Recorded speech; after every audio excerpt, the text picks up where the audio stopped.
I was just gonna say.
If I ever get out of this house alive, gonna set the whole goddamn place on fire.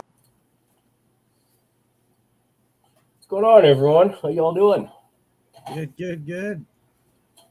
Yeah. Hi.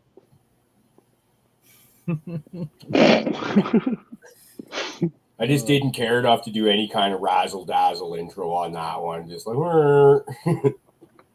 Yeah, I'd say it worked. I mean, this is probably some of the most entertaining shit that you're gonna find on the interwebs, period, ever. got the point across. Hey, show's starting. Hey, we did that. The show's starting. Well, since the show is just starting, are you in top chat? Y'all in live chat? You don't even think of it. You're listening on the show 5 minutes.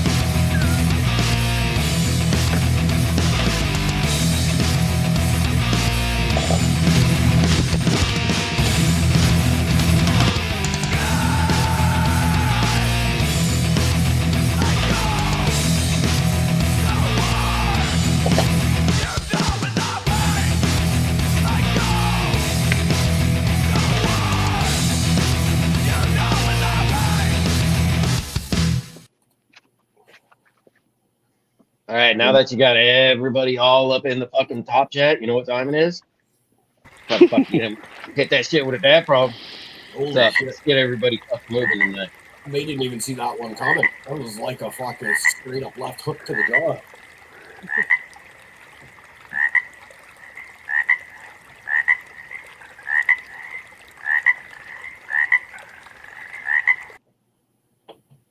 Should we just sit here and just play videos? We won't even talk to people or acknowledge. I think it's just videos. I make each one dumber than the last one before it. I don't want to play that game with you. I've seen some of the videos you create. It takes talent to take that shit up. I'll tell you that. It does. It does. You've got to have a particularly low in the gutters type of mind if I can bring that kind of horse shit up, I tell you. Yep. I mean, this is fact.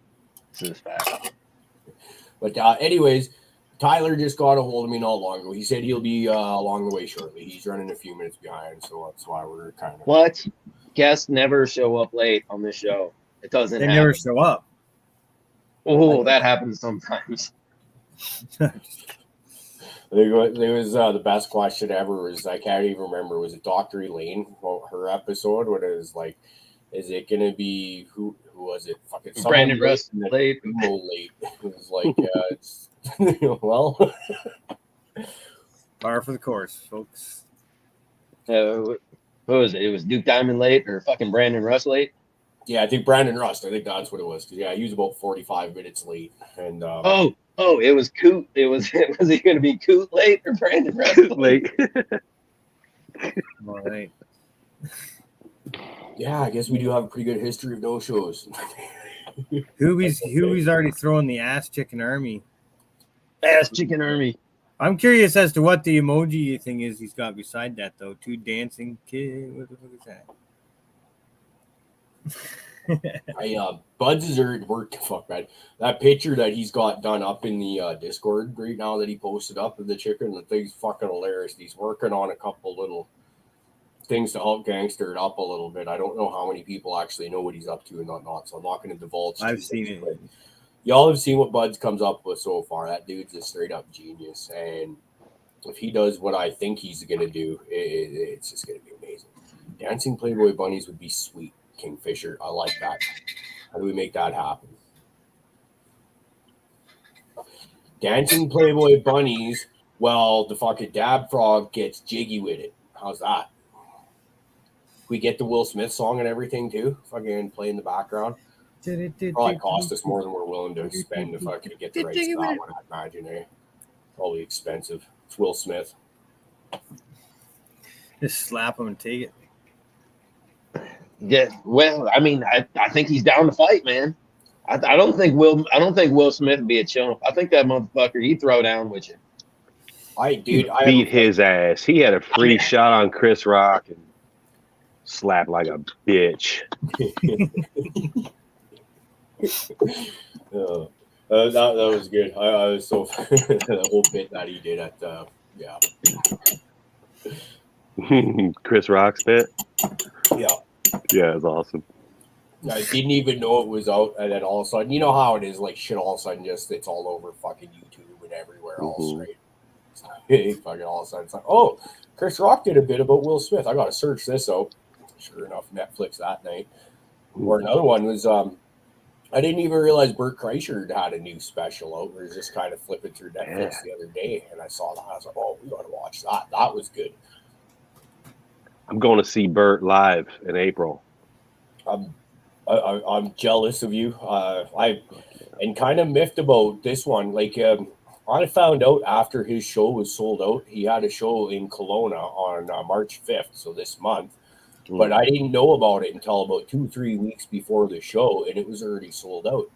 And I'm thinking, like, tickets were on sale for that show back before I bought Offspring tickets at the same venue in Kelowna.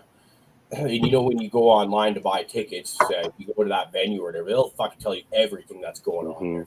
Big headlines to show. I didn't see shit about Bert Kreischer because I would have, I would have not been able to go to that. I would fucking absolutely go see him. Yeah, I can't fucking wait. I love Bert Kreischer.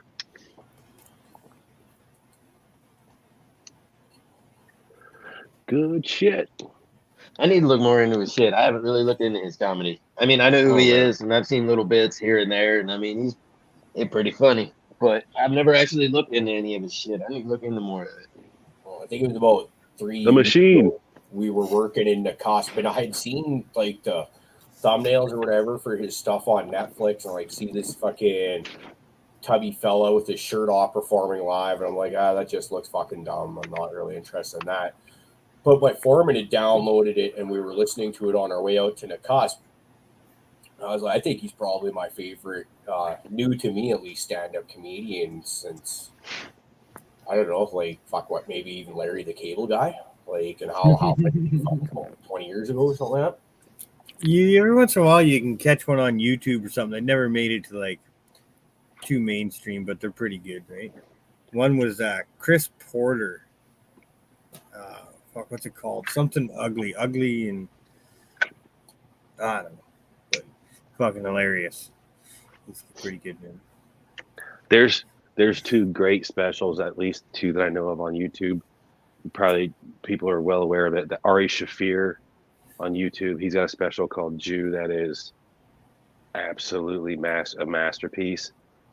It's a great special. And then Shane Gillis has a really good hour out on YouTube that's, oh man, it hurts.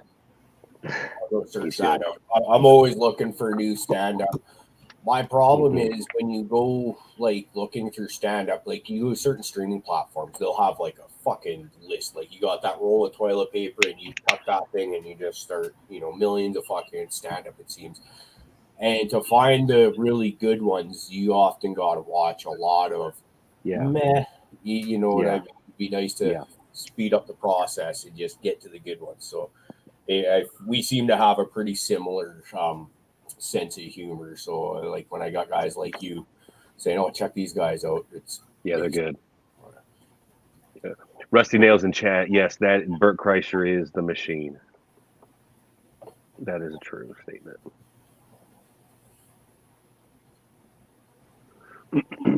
He, I don't know if you guys are familiar with. He's got a great podcast too with another comic, and they happen to be best friends. Tom Segura is the other comic. They have a podcast called Two Bears, One Cave, and that's something that if I just have to have something on in the background at work, I'm always looking their show up because it's just downright hilarious.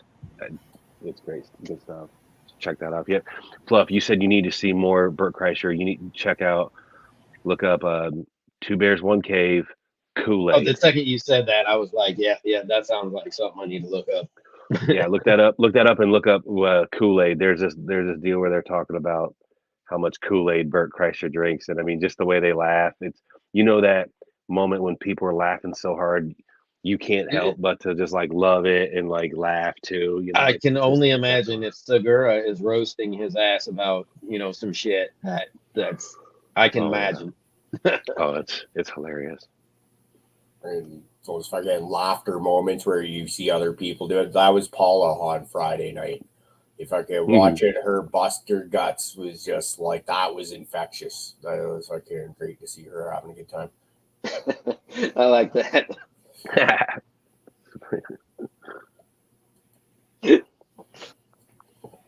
Right there, buddy. I first started diving into cannabis content probably 5 or 6 years ago. And it's like literally I took a turn from like, not I guess we'll say mainstream TV or whatever. And was just like right into online cannabis content. Like poor Miss G-Bay, she heard that DGC intro song. Fuck, the kids could whistle it. Fuck, it was bad. And then like now we're fucking fully involved Cariboo crew on here a couple times a week and shit, right? So dude, so I think I'm seeing something in chat that might come across kind of funny. Has anyone else noticed like the new chat, the way it fucking works? Like you could totally like be live or like in chat, but fucking behind on the show. Like, yeah, it's always been that way. No, I've never, like, if I was in live chat, that motherfucker was live on the show or it was wrong. But now you can be in what is live chat and have the show backwards. Like, I totally off. Like, and I think, like, I just seen some people doing it, right? They're commenting on something that happened like 10 minutes ago. Well, that's their fault because they didn't fucking get live chat when they played the video. No, but if you like leave and come back or something, or pause your video in the chat, like it'll fuck you, man. It'll be behind. Yeah, I've been behind. Right, on accident and shit, man. Yeah, smoking that future weed. It's done that to me a couple of times. It fucks me up. Right, dude. I'm telling you, it's not the same as it used to be. It's a different kind of fucked up. But then you get torn between like, should I fast forward so I can catch up and chat live, or like, what are they talking about? I don't want to miss the next 5 minutes. It might be good shit, right? There was another Tuesday morning too that I forget what it was about, but there was something, and then I said something about someone's comment, and Colton was like, "Yeah, that's what we've been talking about." I'm like, "Oh." I was so. I don't know. Maybe some serious stoner moments that are just now coming across, but I'm telling you, it's a different kind of fucked up than it used to be. I used to know when I was fucking up. I'd be like, oops. I was like fucking chatting for like 10 minutes the other day, and I was like 5 minutes fucking behind on the whole thing. I was like, what the fuck? I feel like I've been doing that for a really long time, though, or at least as long as 2 screens to look at, because I'd be like, a lot of the time, like, you got the little red button that tells you you're watching the live one and not. And a lot of times I'd be hanging out, watching chat and stuff like that, and talking and typing and all that shit. And I'll be like, oh shit, I'm not watching the live one. But I don't say anything because I don't want people to laugh at me like I'm an idiot. because, well, I give you guys plenty of excuses to laugh at me like I'm a fucking idiot as it is. So I don't need to add to the pile any more than necessary. Yeah. Yeah, Yes, so, so yeah, you go to jump into a chat and you say the wrong thing at the wrong time or whatever. Yeah, you're just like, the red fuck. dot was there though. I don't know what's going on, man. I don't know. Had something cool happen today. What's You that? guys won't be able to see it because I got nothing but terrible lighting around here, but business cards showed up. Yeah. Oh, yeah. Oh, fuck yeah. So this was done by Sniff. So thank you, Sniff, for your hard work, brother. So that's got the show day times, all Pacific timing, of course. The QR code, you hit that with the scanner, and it'll take you right to the YouTube page. And of course, we got that on the background. And, you know, got those going on. And as well as I got some stickers now, too. Not a single dildo on it? Well, okay, here's the thing. That already has crossed my mind because I was expecting the business cards to be one-sided, and he sent me their message. Oh, it's like, are they just one-sided? And like, I was like, I didn't realize they could be two, and I was like, oh shit! And I kind of panicked, and I just gave him the first thing, and then since then I've had time to trust me. The next batch probably will not just have that on there. I just want to say I love that I said that as a joke, and you were like, "Well, actually, the next batch I'm gonna have some dildos." Just emboss one. Just have one embossed on the card, so you can't see it, but once you get the card, you can totally feel it. Yeah, you're like, what? A big veiny one too. That's the genius master stroke right there. Hey, while we're like that. So, but anyways, this is thanks for the hookup from actually Lobster. You're the guy that actually I don't even think I had the conversation with you. I think it might have been Fluff, but Canna Print VA, I believe it is on Instagram, and Wild Squirrel Printing Company. If you want to look them up on the internet, did a great job. Fucking great prices. It's cheaper for us to fucking with the exchange rates and shipping over across the border and shit like that. It is still cheaper for us to order from them and have it shipped here than it is to order it and have it all done here in Canada. So we appreciate that. Great work.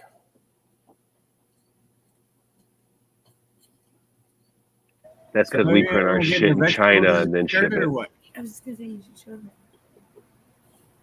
The secret is out. I'm looking good on your phone, right?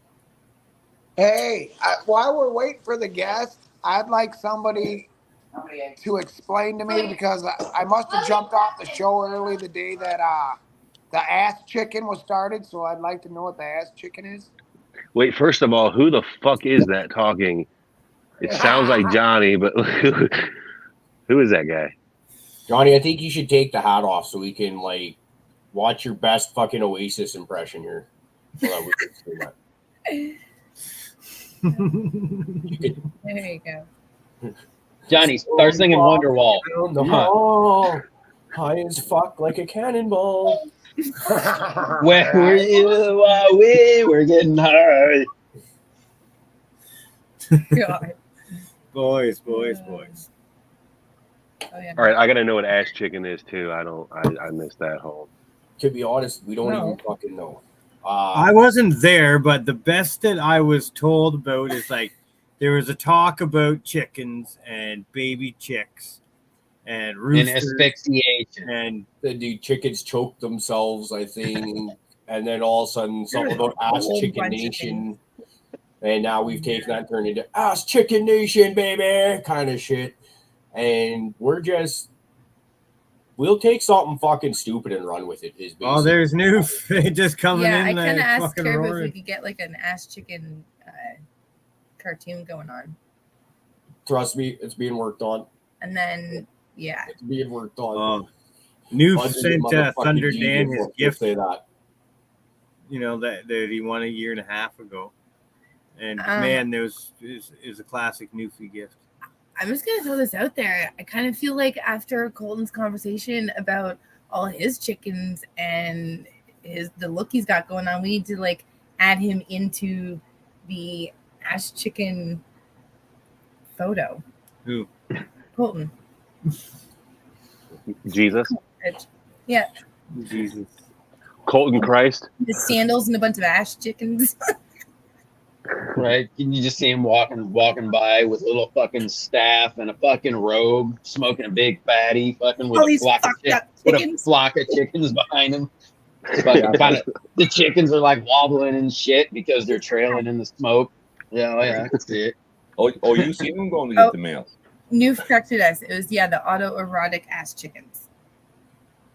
Right. Autoerotic ass chickenation, I believe was the actual word. Yeah, that's legit now because someone said it. Yes, it's a thing now. Have you ever been talking and then you say something and like it's a word that you've been using for a while? People are like, is that even a word? That's gotta be a word. And you're like, well, I've been saying it for a long time, so clearly it is. Whether you or not you understand what the hell I'm talking about, that's your problem. Because I know exactly what the hell I'm saying. And then you'd be like, if anybody's talking me stoned in the garden knows I will fucking say all kinds of weird shit. I don't know if half of it's real or not. Fuck, sounds good. I'm saying it. Let her rip. But if you described what ass chickens are, is anyone still confused? Because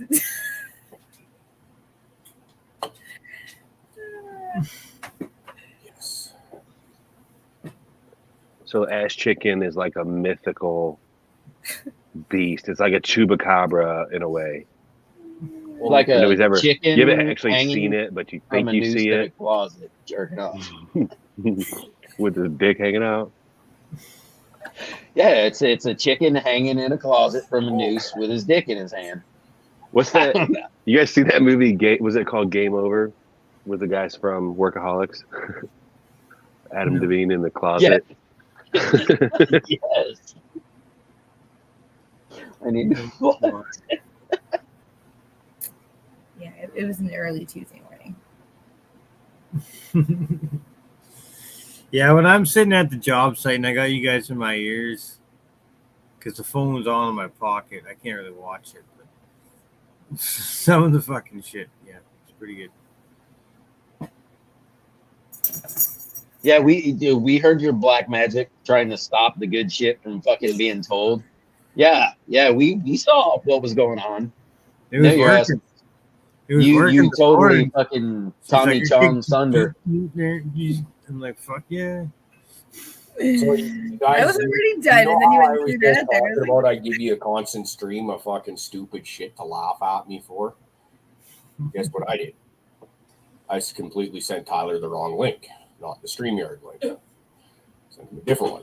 Anyways, he's got the right link now, so hopefully. Here we go. You know, he's been waiting on us for 20 minutes. It's almost amazing we managed to keep a show going as is. I mean, it's like we used to fucking laugh at old fucking Rick about how, but it is amazing our asses managed to keep this shit on the rails as long as we have. Fucking right, dude. We're going on like 2.5 years here. That's a testament to these badass boofers. I think so. Fuck yeah. Chat. Like, give yourselves like a pat on the back. I'd send y'all gold star stickers, but I couldn't find any at the dollar store. And I'm not even fucking lying. I tried to find them because I thought the old lady has gold star stickers at work. I can't get them. Bro, I mean, I got that one sticker that we could add to the pack. I need to see if I can get more of those. You remember the one I told you I was going to cap my vials with? Sounds familiar. Yeah, you might remember. Anyway, other people will know. But right, we could start getting some of those sent out.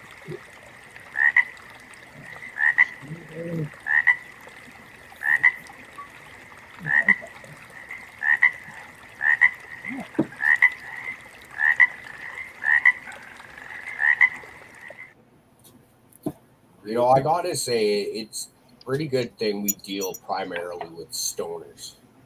Just thinking about that. Like, fucking Red, we'll get him on again here real soon, but like, I fucked up his fucking day, gave him the day, and then scribbled in a different day for in the calendar, and I fucked that one up because I'm an idiot. But he's cool as shit, so we'll get him back.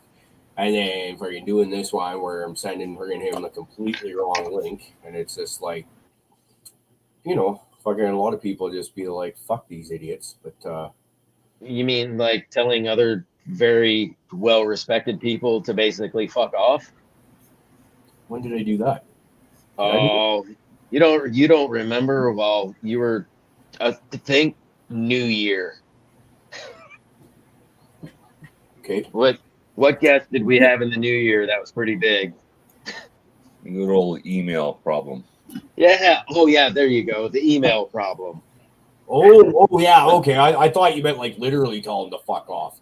No, that was me.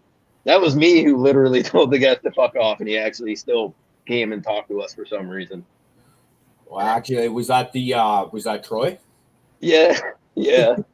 From vape zone 420 vape zone, whatever. Yep. And then, you know what? In complete stoner fashion, message probably got lost, and I'm an idiot and got all irritated and butthurt about God knows what, and so did told him, "Oh, hey, look, this keeps me out of telling the story." Fantastic. Fuck. You're fucking scared them away, Miss G. They don't wave at them so fast. All right. And with that, I guess we're out of here. We'll play our outro song now. Hey, told you Tyler was going to be here. Have a good night. We're getting pretty good at that, eh? Getting guests to just show up for that split second. Fucking peace out. Adam's done that. Who else? I think we had someone else not too long ago do that. I like that. It was the aggressive wave. At least he waved at us with all 5 fingers. So, he was happy at least. No, I can't wait for him to come back. This is going to be a great conversation. I happen to be growing a few of his PAM F3s right now. And I would say out of everything I've grown and started, I'm without having tried it yet, those have me the most interested in those. Although I'm still fucking loving on Adam's Strawberry Glue Pinky Promise. And I am keeping that one around for a bit. How far do you have those PAM F3s? Yeah, they're F3s and they're about week 3-ish, late week 3, I would say. So I'm sitting on a pack too. 2 nice big tall phenos and then 1 like short stubby. So we're gonna. Nice. What's your experience with them so far? What do you like about like that you can notice in the genetics so far that you like? Strong structure. Like there's just something structural there where like when you got like a plant, you got like maybe 1 million branches, but they're kind of all skinny and spindly and they're not going to be very weight bearing and you just know it. These should be able to hold pretty well. And then if you give them a little bit of chiropractic and cracking and stuff like that, and maybe like a tomato cage to help hold them in, they should do really well. I'm excited for them. But I think I've read, if I recall, in the kind of smoke reports, like fruit and cheese are kind of some of the things that you find in there. And like that's exciting to me, especially if I can find something. Fuck did you do that dog, G-Bay? Cheesy. Right? No, I agree with that, man. Like the structures that I love about that Black Forest is the fact that, even though it's got nice fucking hand grenades that'll grow on it, you don't need to support it. Like every branch does not need staked on the motherfucker. You know what I mean? Yeah. I love a plant that grows with some structure. Yeah, look forward to that. So I think I might. I'm pretty sure, or no, wait, I'm thinking of a different one. It was 9-pound hammer. I got the mail on. I've got a couple males in clone right now that I kind of wait. When you cut clones off everything before. I know. Did that? Some of those turned out to be male. I'm going to grow those out a little bit bigger, see how they turn out, and then I think if I don't find anything really exciting in there out of those, I might just go re-hunting through those PAMs and pop a bunch more and just see what I can find in there. Maybe do a seed increase or some F4s and just, have some fun. Hell yeah, dude. Actually kind of surprised these Hasn't just popped right back in. Hope all is good.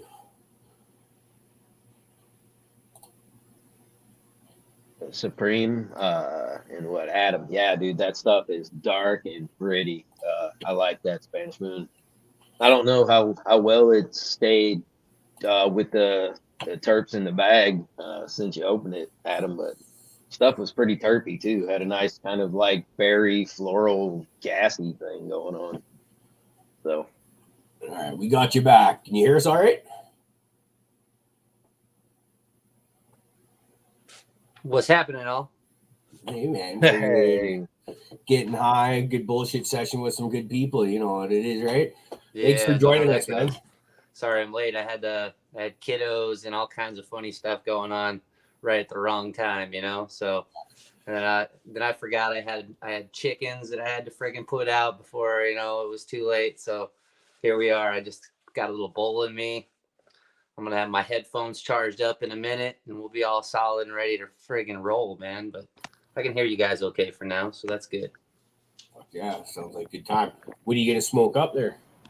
I got some dog walker stuff that I'm working on and some Lifeguard. I've been puffing on this Lifeguard that it's the SFE to PAM 1. I pulled out two special plants out of a big group.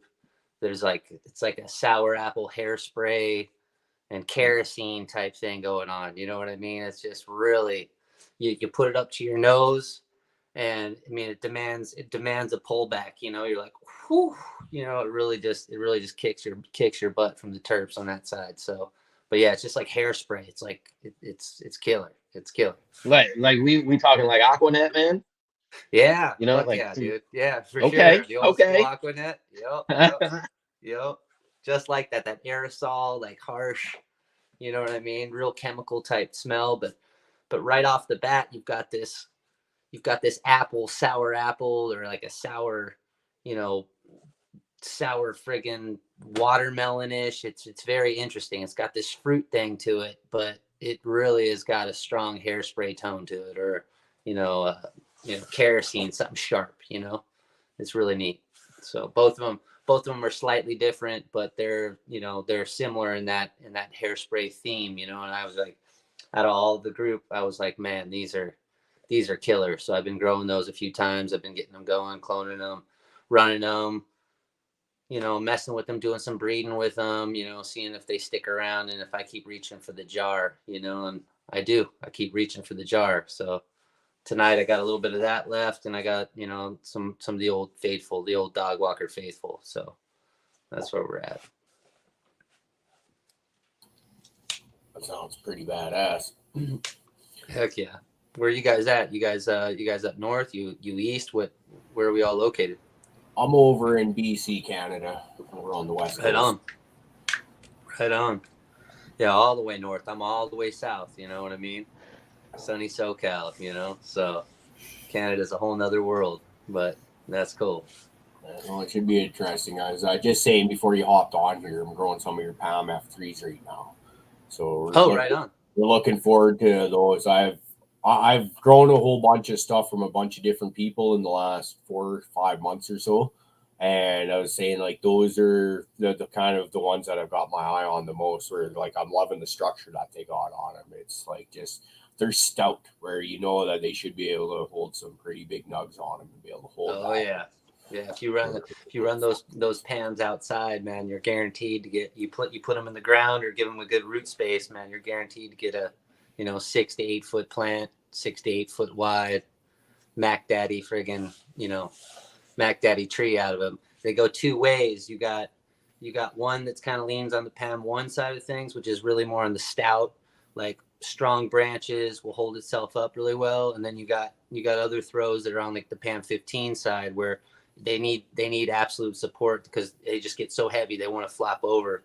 But common theme is excellent branching, vigorous growth. The bottom branches will reach up to the top, and you know, the nugs will stack up. You know, you'll get a couple big colas, but then you'll get all these little pine cones that just stack up underneath of it. So it's good for disease and stuff like that. They're not the long running colas that'll get bud rot and shit, you know, on you, which is nice, you know. Oh yeah, I can get down with that. what kind of flavor profiles might I be looking at? I've got two that are kind of, I would say medium height right now, and another shorter one that's pretty like about maybe half the size of the other two right now. Oh, right on. Yeah. So that's probably a PAM. That's like your PAM 1 leaner. Those taller ones will shoot up really quick. Those are like the 15 types are, you know, more floppy, but they're usually the ones that I like to smoke the best. You know, they have this, it's like cough syrup and chocolate. You know, it's like it's got this grapey cough syrup thing going on, and you know, with like a dark chocolate thing, really really strong. You know, you get this really strong cough syrup flavor, but it's definitely like a grape cough syrup or a purple cough syrup type you know flavor. But definite chocolate in there too. It's like wow, that's like it leaves this chalky, chocolatey taste on your mouth. The PAM 1 type leaners, they're similar in that chocolatiness, but you're gonna get a lot more like, you know, fuely type tones. It'll be a little bbit sharper, a little bit more aggressive, you know, in that regard. But definitely that chocolate theme is in there. Berry chocolate, you know, less cough syrup with those shorties. More power type terps with the shorties, and then you get more of these, you know, the euphoric, you know, cough syrups and chemical type tones out of those lankier ones, you know. So they're definitely not fuel, but they're not fruit either. You know, they're more, you know, funky smoke shop with you know this chalky chocolate thing going through, you know. So they're great smoke, you know, but it's definitely like a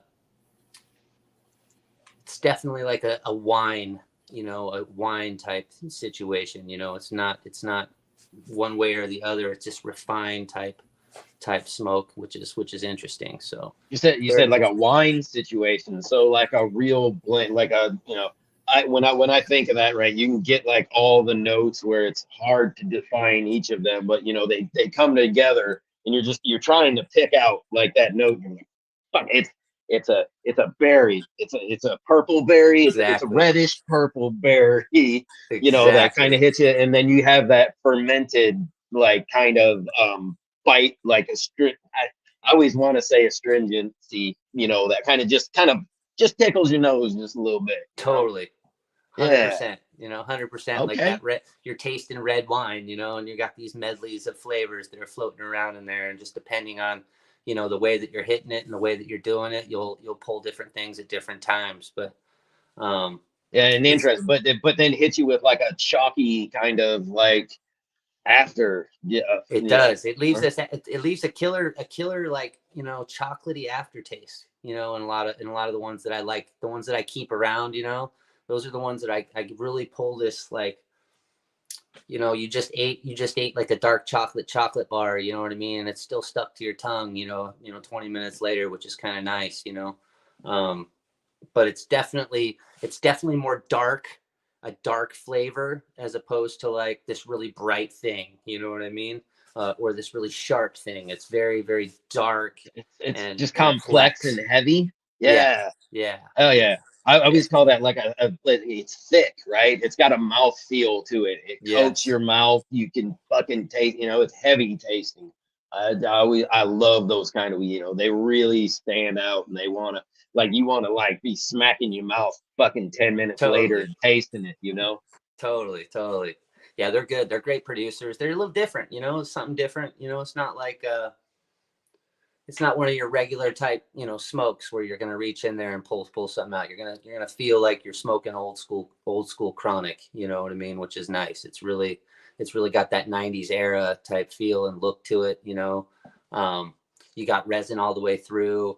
You don't have a lot of, it's not on the super dense hot rock hard bud structure. So it really breaks up easy and washes really good. Because of that, I was, you know, just you've got resin on the inside as well as the outside. It's not just all coated on the outside on these real hard. So she washes well? Huh? What was that? I'm sorry. So she washes real well? Yeah, most of those do. They wash really well, especially the more lankier ones like the 15 leaners, because they're, you know, it's very sativa type, you know, open structure bud. you know, when it comes down to it. You peel those things open really well. You can get water and nooks and crannies really easy washing through there. So you can get good yields out of those, which is nice. They wash and press pretty good. You know, I'm a flower smoker first, but there's a lot of people that love washing those Pams, you know, get this nice, rich, dark color, you know, hashes and rosins out of them too. They're not light colored, definitely darker colored. Do you have any reports on how it just presses as flower? You know, just pack a bag and press. How's she doing that? Yeah, so she's like, you know, like as a flower, just crushing a flower down, I think really presses pretty damn good. I'd say if you were rating it on a scale of 1 to 10, you know, 10 being the you know, extreme yield, you know, you're gonna fall somewhere in like that 7.5 range, you know, on actually pulling out the resin, because they're not super rock hard buds. They open up. You know, you gotta pack a good amount in there to get your yield out. But the way that the resin is and the way that it falls off is killer. You're gonna get a good press just from the flower itself, you know. Some people don't like pressing the flower by itself, but I'm lazy. I like doing that. You know, I don't like washing it a whole bunch and then pressing it. I feel like I'm losing so much along the way. Honestly, I'm a fan. Yeah, I feel like it's a more complete, like, I just feel like everything about it. It's more medicinal. It's got a better effect. It's longer lasting. I just, you know, I enjoy it just closest to flower as possible. And if you're going to press out the flower, you know. Hell yeah. And that's good for me. Todd McCormick just did a really good Instagram live recently where he talked about he doesn't like to wash his flour and do the water hash because he feels that the water is actually a solvent and it takes a whole bunch of the terpenes out of it, and like the water smells great. Apparently, I've never made it, so this is all knowledge I've heard online, right? But it does make sense that you run your stuff through water, you're gonna lose something. I'm not an expert presser, but I've fucked around a bit, and I've been usually pretty satisfied once you kind of figure out your methods and your system down pat, kind of thing. Yeah, the biggest thing, like when you're pressing flour, you know, is like if you're growing it outside, you're going to get more contaminants and stuff in your press, you know. So if you're running really clean indoor, you know, situation, and you're pressing like full flowers, man, you can get some amazing, you know, rosin out of it that way. But if you're running it outdoor and stuff, you know, sometime washing it first and cleaning it up, getting all that you know, contaminant out of there is the way to go, you know, in any aspect of the game. But I just feel like I lose so much more when I wash things first. You know, you're going to lose terpenes, you're going to lose, you know, you're going to lose mass, you're going to lose a few things, and then you're going to go and press that again, and you're further going to lose, you know, and by the end of it, you've put in a pound and you're getting out a friggin', you know, a quarter size, you know, run of end product, you know, more or less. So I like smoking flower anyway. I'm old school, man. I'm a flower smoker first. I like smoking joints and out of my pipe, you know, and stuff like that. Yeah, I keep quite a few jars on hand to smoke from for the flower, but pressing is like for personal use. You know, you don't really make a bunch to sit and store or whatever, or run the whole plant through it. You take a couple runs at it and, you know, totally keep dabs out of it, but keep most of it. I'm like you were saying, I like to smoke flower still.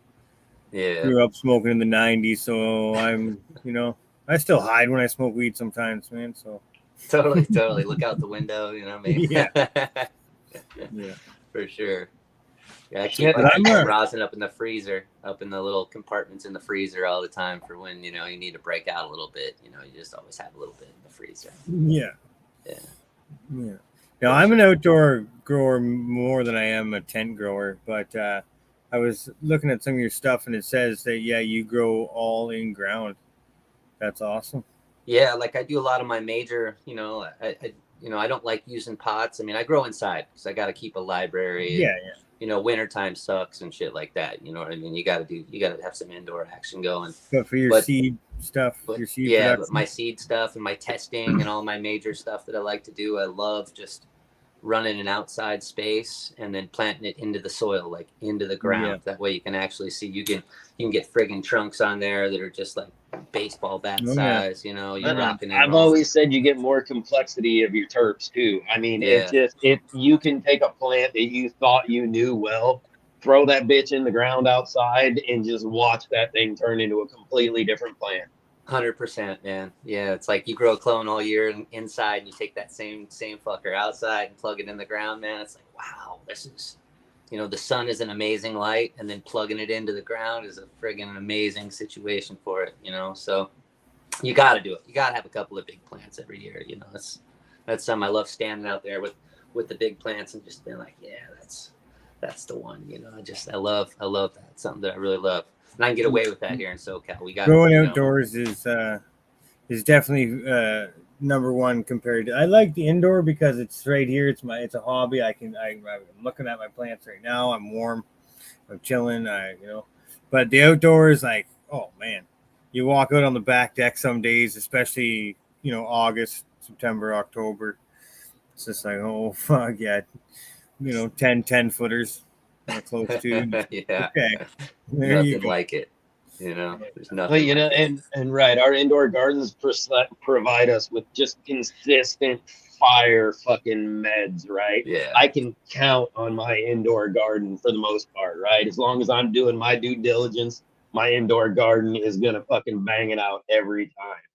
And you can't guarantee that outdoors some years, man. It's not a guarantee. So outdoors is, you get super excited because when that harvest comes in, it's huge. It's fucking great. It's you fucking won, man. Totally. You put in the work, man. You actually yeah. actually slayed it when you needed to. But that's 100%. You know, it's like indoor is great. It's clean. You can make sure things stay clean and tidy and pretty. No dirt's blowing on it. No rain's falling on it. You know what I mean? It's like this beautiful, real medicine type thing, but outside, man, Yeah, do you know how long it takes to fucking feel comfortable with washing bird shit off your plant? What's the time frame on that? When do I call that bud okay, or do I just scrap that motherfucker? Got like 5-second rule kind of stuff there. I don't know. The bird shit, man. Like, I'm always trying to throw the nets up and keep things off it because I run a lot of netting. Once I grow them up to like they're 6 or 8 feet tall. You know what I mean? Right before they're getting ready to bud, and then I'll put up friggin' net hoops over them. Mosquito netting type hoops, so I don't have to do any of the spraying. No BT, no bud worms, no less bird shit possibilities. You know what I mean? Getting through there and all that other stuff. So it helps keep things a little bit cleaner and easier. But some climates like Canada or a moisture climate, you're not going to be able to get away with doing that with the airflow and all that other stuff. You'll get bud rot and problems like that quicker than nothing. So each place is its own. My main issue is we've got such a short flower. Like the flowering season is great, but it just comes to such an abrupt end. It doesn't tail off. It's Sunday, you're good. Monday, it's fucking over. And yeah, you get a lot of bud rot and shit. And it's like, I've always wanted to do the netting. And I'm just like, you know what? I don't think you nailed it when you said it. It's like, we kind of blocked that airflow. And I'm already suffering from that. There's tricks to that for sure. You gotta, a couple of tricks that you need to do is you need to have it a single ply. Like you can't double it up or have it, fold it over. You've got to have spaces. You got to have some sort of a hoop or post or something that's keeping you a couple feet above your canopy. That way you have you have a little bit of breath and a little bit of air and things like that. And you got to hope that you're not getting rain and stuff because rain sucks. Here we get fog rolling in like the end of September into October, but that's about all the moisture I have to really worry about here. I can grow plants outside here until friggin' January. I can have them outside, which is no problem. It's just you got to deal with the fog a little bit. And then when the rain actually does come, like this season we're friggin' been living in a rainforest, man. It's like totally out of character. But most years it's like you can have plants out there late November, December, no problem. Which is I've gotten away with it some years. Not necessarily in my back because I do a little medical grow in my backyard, but I'm pretty urban. I'm pretty confined, and but like back in the day, doing some guerrilla grows, some you wouldn't be able to get to in time or whatever. and you're going out just to see the damage. Meanwhile, you get there and it's a thing of beauty. It's like, oh, that strain was from the mountains. It's just loving it. It's covered in snow, but it's perfect still. Yeah. You're like, okay. Yeah, I wish I had Yeah. some of those still. Yeah, some can deal with it, man. Those are the winners for outside. I love finding that one that just takes that abuse, you know, and you're like, oh man, it's fucking raining. You know, there's no stopping it, and then that one shines through. You're like, wow, that's the one to keep, you know. So we had a friend up here, Noof. He's in chat here. He's grown some of your stuff. He gifted me a bag. It was a dog walker pandemic cross or something. It was pretty good, for sure. What out of your stuff? I know it's complete opposite growing zones, but do you have an outdoor plant that takes the abuse? yeah, I like I run I got a Royal Kush from Kev a few years ago. Kevin Jodry a few years ago. He gave me a few nice plants, you know, to play around with, and I made a couple of plants like the Pandemic, the Royal Pandemic, which is, you know, it's the Pam, it's a Chem 91 and a TK, and then to the Royal, and that particular one takes the abuse outside. I don't have to worry about it at all. There's never any issue. And then my Pam 15, that one does killer. Like everything, the Pam 1 will rot, the dog walker will rot, the SFV type stuff will rot, but that Pam 15, it's like this really open structure, and like I was saying before, and the flowers are you know, they're like big pine cones lining up on there, not really super dense. You got a little air movement. That thing is always the last to fall, if any, you know. I can always count on the 15, and I've really been liking that Royal Pandemic a lot because it gives you all those fuel notes and those funny things, and you don't need to do anything. Here, my biggest problem is budworms. You know, budworms are like out of freaking control. We don't have a real winter here. You know, there is no snow. There is no real cold. The coldest it gets is, you know, in the 40s, you know, most years. Some days maybe you'll get 38, you know what I mean, for like a day or two, but it's always like mid 40s or something like that, so it doesn't get too cold. So insects constantly are able to just hang in there and just breathe, they never get do shocked. their thing, never get a chance to get their butts kicked, you know. And everybody wants to vacation in California, you know, and the bugs are no different. They're always here, dude, you know. So we have like supreme budworms. So if I can protect them from that, man, I'm usually pretty darn good on any of the bud rot issues. There's never an issue, you know, when it comes. But we get them here too. They're little orange worms. Like, what do you guys do for those? Like I've tried Seven dusting the fucking area around the whole fucking grow for like a season before I even went. Like I've done all kinds of dumb shit to try to. Those things they are fucking impervious to all of it that I've found. Coming on the wind pretty well, I think, with the moth, right? So yeah, the netting is like number one, right? You can have 100% success if you can throw the netting up. You'll never have to spray a darn thing. You can have. I've had the actual moths sitting on the outside of the net, like trying to get through the net. Like when you wake up in the morning, you've got moths stuck to the friggin' net. And you're like, fuck yeah, I got you, motherfucker, you know, no problem, you know. But the cool thing that I do is I got, you know, a couple of these dynolights, you know, they're like the bug zappers, right?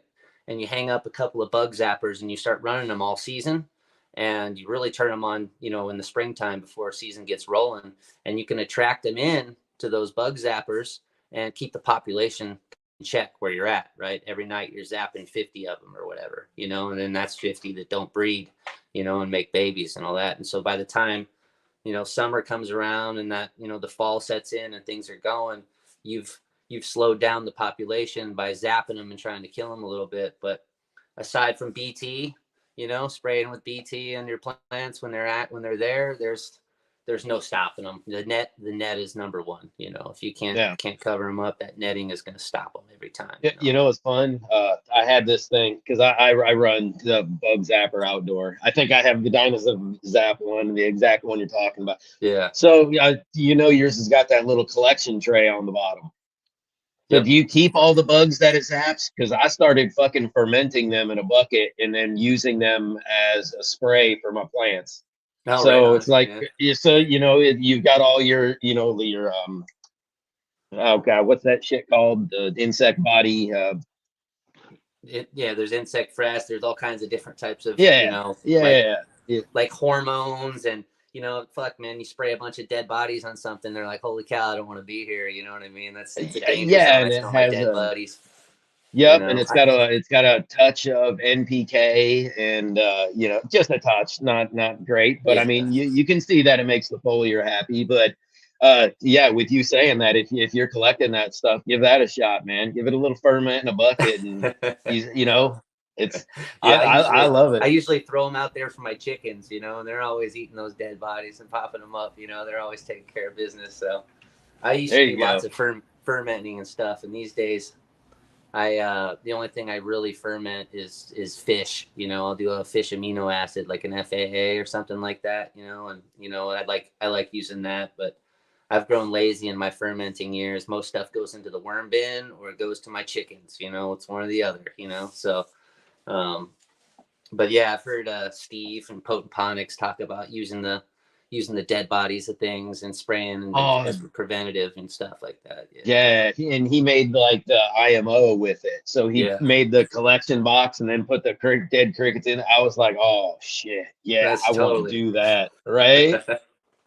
Totally, next level for sure, bro. I want to do that and spray my whole motherfucking yard and see if I can like rock some mosquitoes. You know what I'm saying? Like just be like, fuck off. Yeah, they say you can release like trichoderma or whatever the wasp is that gets them. You know what I mean? But whenever I tried to release the wasps outside, they fly away. They're not going to stay there and hang out. You can put them in a greenhouse or something and get rid of it, but that's never worked out for me, trying to get the predators out there for those sons of bitches. But once I adopted the nets, man, I couldn't lose, I get 100% of my crop, which is cool. Nice.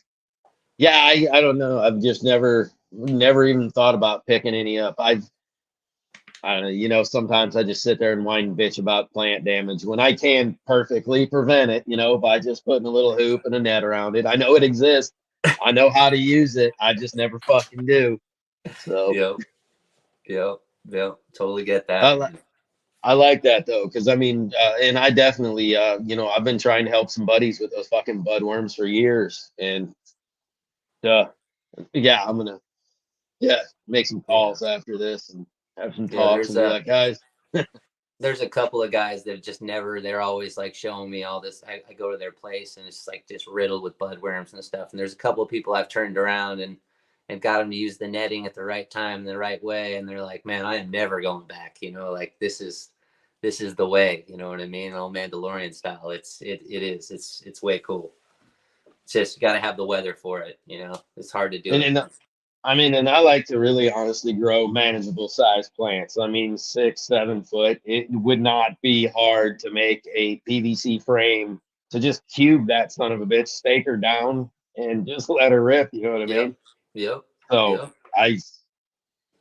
The biggest mistake I make with those early on when I was learning that is I'd net them too early, and then my plants would grow up into the nets, and then I'd have to freaking raise up the structure and do all that shit. You know what I mean? It's like a nightmare when it starts touching and doing that. So I always grow them up right until the point where they're going to start flowering, and then I'll net them, at the very end, try to get it at the very end.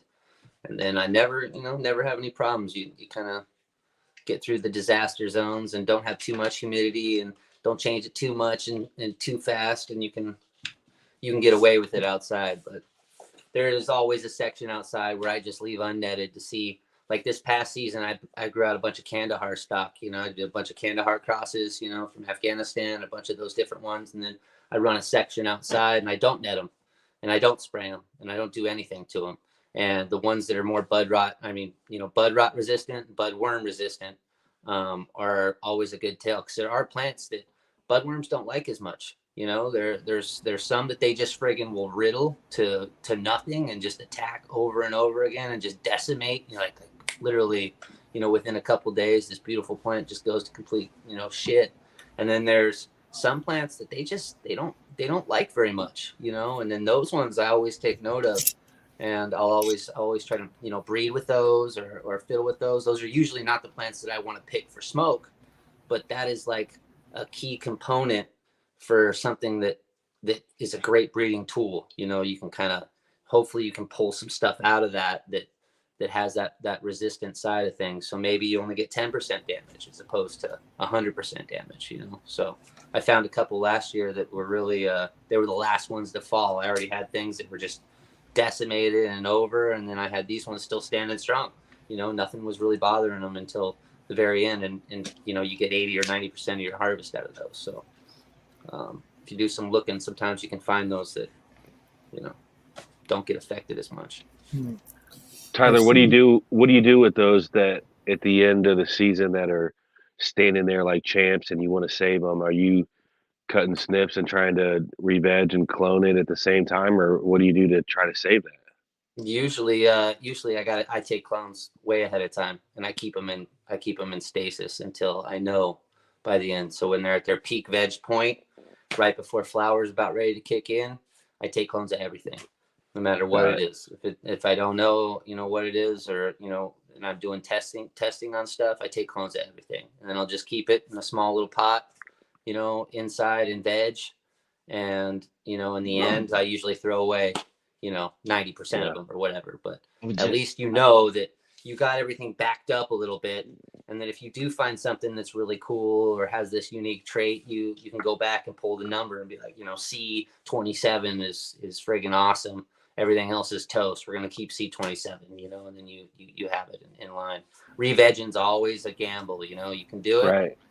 But some plants don't want to flip real easy. And then you've already got, you know, pressures and pests and all kinds of other stuff picking on it. You got buds you got to worry about rotting in a clone dome if you're trying to take snips of something that's already got flowers on it. And it's just like, you know, and then most stuff's in the ground. So, I mean, I'm not going to say I haven't dug plants out with big old trunks and put them in pots and brought them inside, you know, to re-veg them, but that's not the way that is going to work most of the time. So I just want to say thank you for that advice right there. And to some of our friends out there, listen to that advice right there. Take the damn clones every time. Every time. Every time I don't take a clone of something, you know what I mean? I'm like, I don't like that plant or whatever. It always turns out to be friggin' fire. And you're like, why did I not take the clone? You know, and you're like, you're always shooting yourself in the foot, you know? And it's like, I got 3 clones upstairs. I don't even fucking want anymore. I've been running that shit for like, and I'm like, I know exactly what it's going to be. Every time I'm like, I am so fucking done with you. And you know what? I guarantee I'm going to fucking take another one on accident. Totally.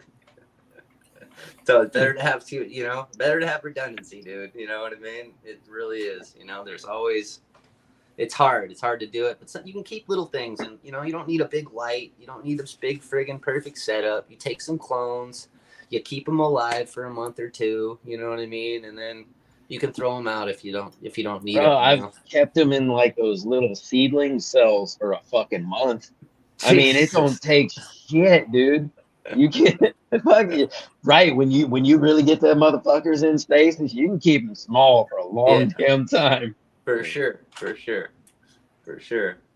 What I was looking at some of your seeds earlier in the weekend. Maroof, is that how I pronounce that? Yeah, Maroof or Maroof. Yeah, what is the Marf? So I call it the Marf, you know, the Marf Kandahar, you know. I don't know what the right term is. You're on the same page that I am, you know. It's whatever it's called. What can you tell us about that? I like all that kind of stuff, like the old school shit.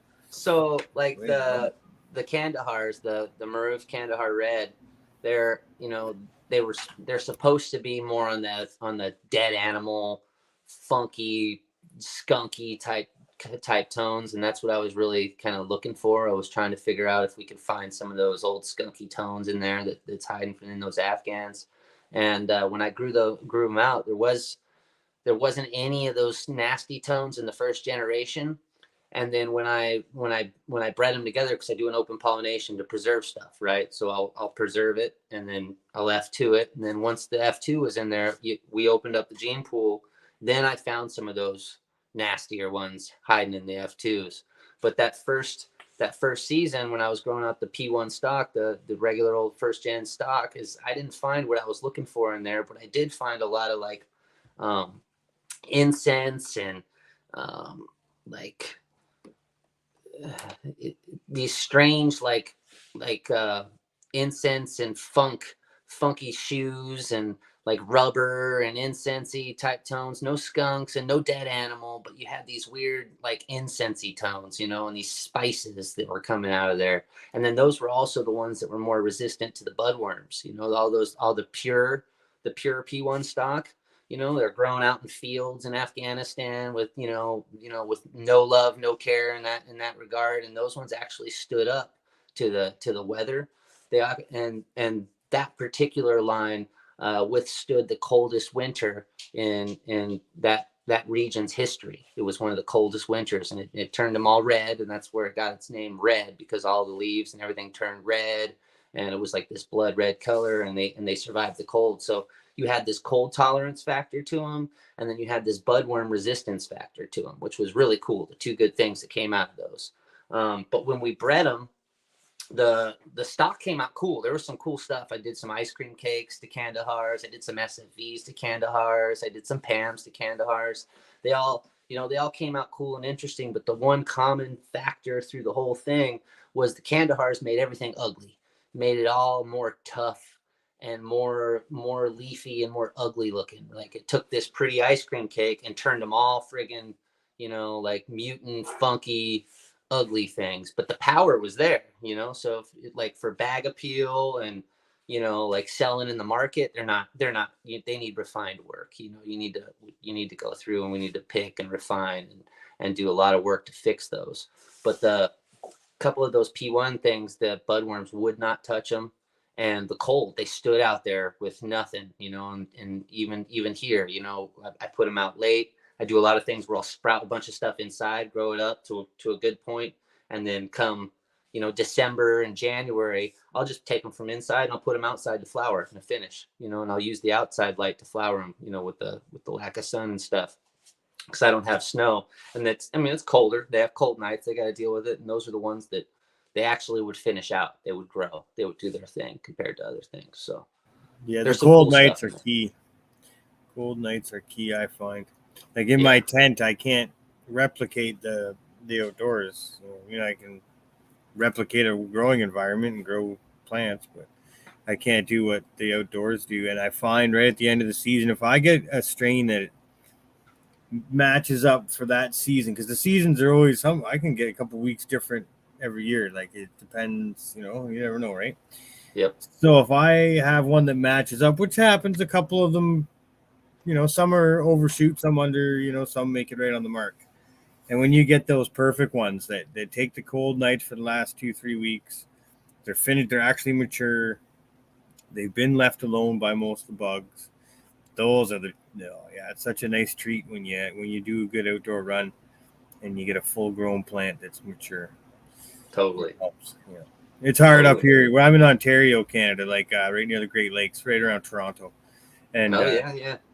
So you got some wind, you got some cold, you got a bunch of stuff happening because of the lakes. Yeah, I got it all.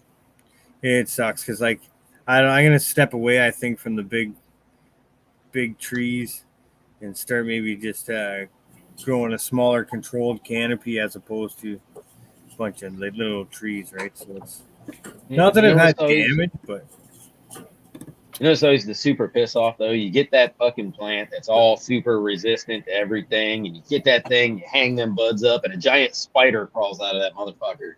Scares the shit out of you. You ever get that? Break that motherfucker open, just find a dead ass spider all up in there, and you're just like, you find I ain't never found a pot plant yet that's big ass spider resistant. They love that shit. That spider's doing you some good though. It's killing bugs. He is causing a ruckus. That was the whole it was guarding your plant the whole season. I love hanging the plants upside down. After they've been out, you hang them upside down, you keep them in the dark, and then a day or two later, you come in and all the friggin' budworms and all the bugs and stuff rush up to the top of the stem, and they hang out of they're like looking for the tops of the plants, and they're trying to die and get out of there. You're like, oh shit, there was bugs in there. It's like, that's that's one of the things. G-Bay's pretty familiar with that. Yeah, I was just gonna pipe up on that. I've got an aphid issue because last year, the harvest, I had to bring some inside because it was raining for days. It was gonna get ruined if I kept anything out. So I had to bring it in here, and I was growing at the time in here, which I should know better and not have anything in the tents at the time when harvest happens, but whatever. I ended up getting aphids at around November, December, and I've been keeping them at bay since, like to the point where you couldn't even really see them, but you would if you fucking went hunting. But then started working 12 hours, but 7 days a week, I'm out of the house. I'm not at the garden. My aphids got out of control, man. So I finally got some green lacewing larvae. Oh man, those things are wicked. They're all up on them aphids. They don't give a shit about nothing, man. They're kicking ass. There's one that must have ate them all because it's 10 times the size it was. And the best is I go up, I grab a little clear cup and I flick them into the cup. And then I'll find, I look around and find a couple of aphids. I can't find really anymore. They're all fucking dead now, but I'll find one or two, whatever. G-Man, you got a goat? Man, you got you keep just fucking. He's like your prize fighter. Oh yeah, man. Up and you're like, hell no, get on that branch, Chunky, yeah. Flick him into the cup and then bring him over here to this plant. Fucking take him. Did you name him? Chunky. Yeah, you'll see an aphid, just fucking stab it, suck it dry, toss it next. I'm like, yeah, buddy, keep going. Yeah, that's awesome. They've only been in there 4 or 5 days, and honestly, like the numbers weren't bad in this tent. The aphids, like it was the last run that they were bad, but whatever. Now I'm in there, and it's like hard to find now. Before, where it was like I could like just look at the stalks, and eventually I'd run into one. You know what I mean? And then once I seen one, I'd see a leaf with a fucking gang of them or whatever, right? But now it's just I'm literally seeing little dried up fucking aphids. I'm like, yeah. That's awesome. Yeah, that's the problem when you got to bring stuff and share space. You know what I mean? You like bring stuff from outside and share the space. And it's like, yeah, we all have to do that stuff. And it's working so much too. It's sad when you see your garden kind of fall to the side, just because you're tired and you got a young family like I do, and it's whatever. So I had to have the bug pimp to have an army working for me while I'm out working. That's awesome. But it cost me $50 or $60 Canadian for 1,000 larvae. I was happy with that, and I found a place where I can order them. I think it's the same thing, 1,000 to my door for it's probably $85, $90, but that's $50 US basically. Yeah, and I can get a bottle of them to my door. No, that's not bad. Every once in a while, when I'm using beneficials and stuff, I like rove beetles.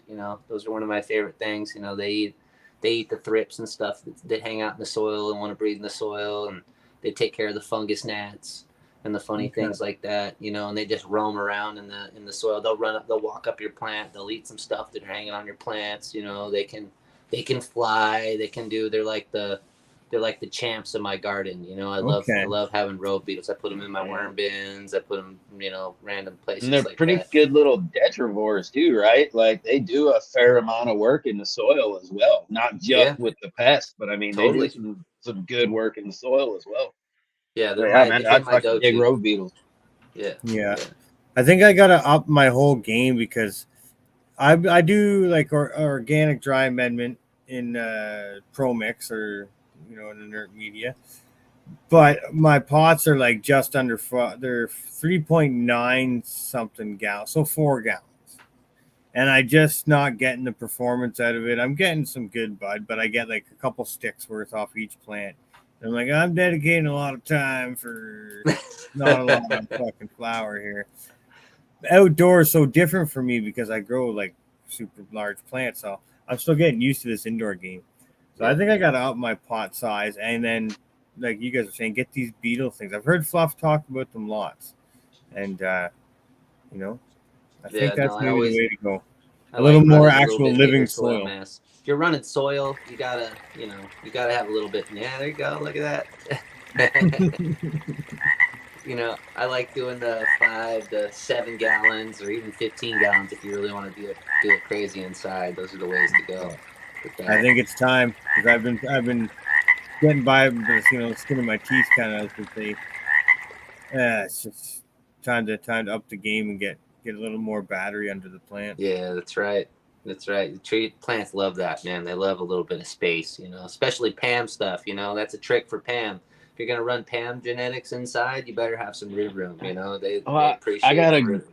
You know, interesting one for your thoughts. I use wide pots that are short. I don't yep. really care about how deep. You know, I mean they're pretty standard. I think I'm using a 25-gallon pot that's only like 12 inches fucking tall or 16 inches tall. It's pretty fucking short for a 25. You know, what are your I love, you know, to let them spread out, and I don't feel a huge benefit indoors and, you know, the living soil to having a deep system. Yeah. So like, tons of truth right there, right? That's like one of the biggest things you can ever talk about, because width is more important than depth. You know, so all root systems, no matter what, unless you're dealing with like, there's like 1 or 2% of plants on planet Earth that actually that want to go down.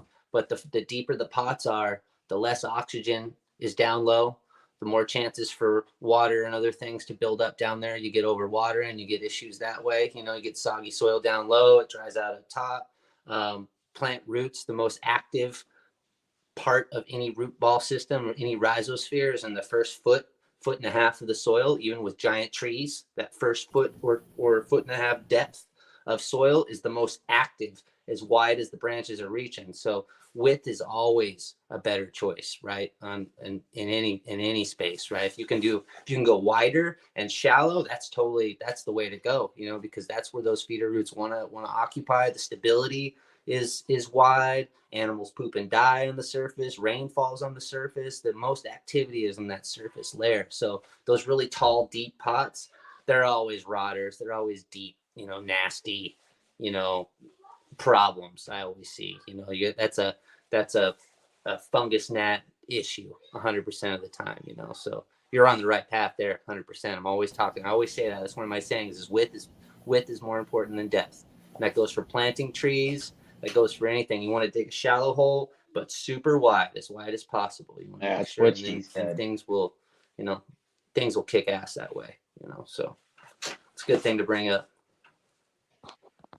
Yeah, good. I mean, that was always just kind of a thing. I've always found it easy to manage. I mean, you know, it's I don't know. It was that's the thing. It was so easy to manage, and with enough life in there, most of the life that I wanted, you know, be it the red wigglers, you know, your rose beetles, some of your, you know, your red soil mites, shit like that. They didn't want depth anyway. None of them do. They're all, you know, most of those are within the first 6 inches, and the red wigglers are the only one really using the optimum amount of, you know, the 12-inch pot. So, and they don't want much more than that. So, you know, that's always kind of, I was like, it just made sense in my head. And, you know, since I was always growing in a short space, I was like, well, if I can contain height by just a short pot, which, I mean, it's not really, that doesn't really help. It might a little bit, but, you know, I'm not growing in a fucking 4-inch pot. So, yeah, and I always had good luck. You know, it lets them spread out in there, be happy, and be sturdy. You know, that's definitely what I noticed that you touched on was, you know, they stay sturdy. So we got a question in the chat here. Hey, I lost you. Hang on. I lost you. Hang on. Let me reboot it. I can't hear you guys. I'll reboot. Hang on. No problem. We'll get you answered there, Kazoo.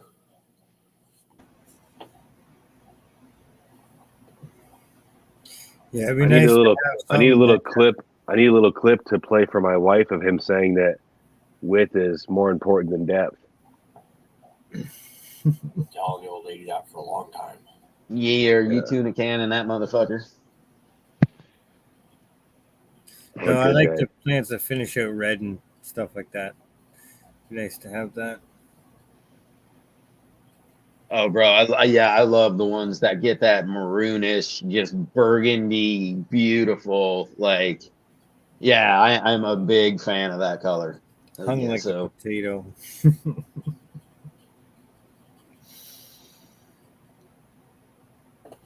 Well, let's do dab.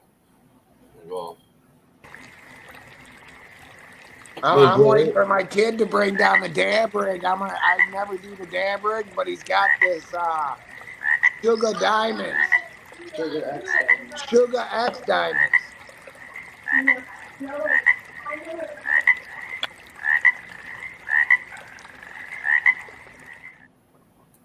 Here, let me see those bags. No, I got a piece bag.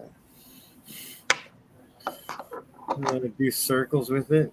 Is that what you do, Dan? Jeez. You want that big one? Yeah, let me see. Oh, there you Oh yeah, that's a good. go. I wish I lived somewhere I could That's- grow all year. That is great advice, Dan. Thank you. That is priceless shit right there. Too much. Fuck, I can hear my dog draining the toilet bowl right now. Slurp, slurp, slurp, slurp. Hey, did Not you ever make that plant bed underneath the toilet? No, I think I would get in shit for that. Honestly, I just bring it I around. like it. I think it's a great idea. I think other people in my house maybe not so much though. Tell me when to hit it.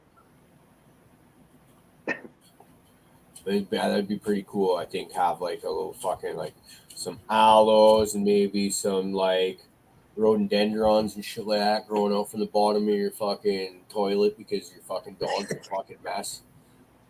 But I don't know if I would go with like aloe and shit. Like, don't get something like pointy and pokey, because then when your old lady goes to sit down, she swings her legs or something. Because I don't know, she swings her leg and then fucking scrapes her shit up against your aloe because it's all pointy and awesome because it loves life under the toilet.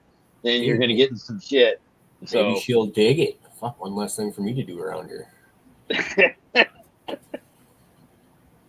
But she's just gonna get mad at you because you scraped her leg and she gets mad. There's no chance of me not getting in shit for something like that. I know. So you totally have to do it.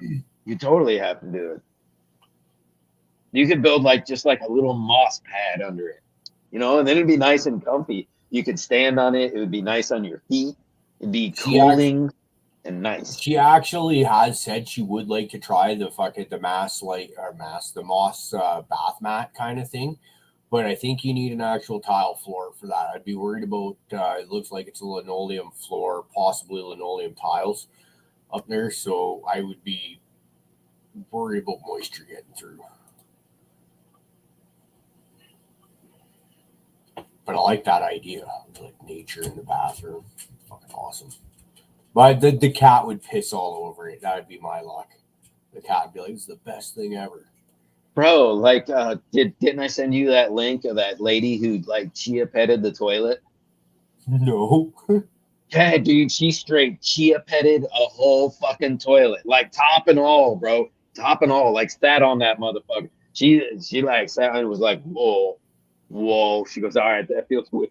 It's pretty. I'll have to see if I can find it again to send you that. That's effed up. It is pretty epic. All right. And he's back. Oh, look, see, Rusty Nails helping you out, man. Get a roll of pond liner. All good. Oh, he froze. I feel His like naughty looks very intense. Almost scary looking. Ain't no wonder his fucking plants do so well. Look at that fucking stare he's got.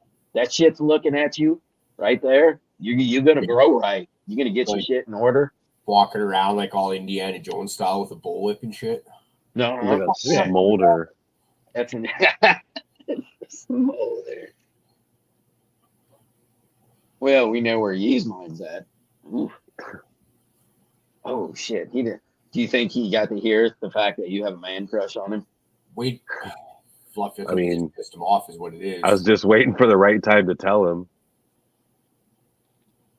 I was telling him it was impressive and his plants are amazing. I don't see how that's offensive. Well,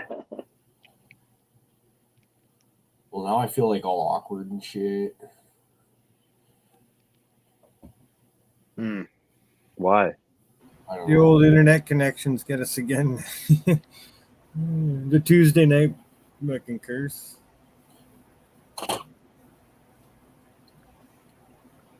It's all right. Roll another blunt. Wait, look at that. The Cariboo I'm so Priest. baked. I'm baked, guys. Yeah, how'd that dab do you there, Johnny? Oh my fucking god! Excuse my French, but yeah. Oh yes, I'm good. apologize for the class, you asshole.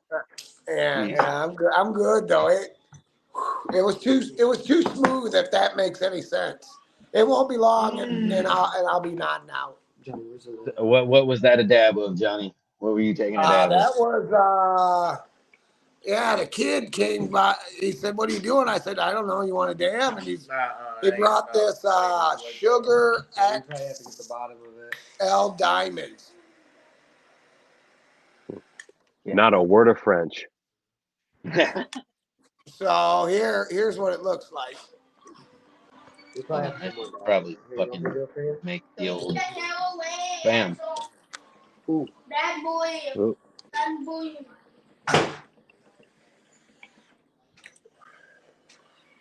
Nice. It's tasty. And it tastes like super clean like that. Yeah, it's tasty, ain't it? And it's smooth. It'll catch you, man. I can't wait to eat the heck up a fucking lung. There we go. We're getting everybody back in order here.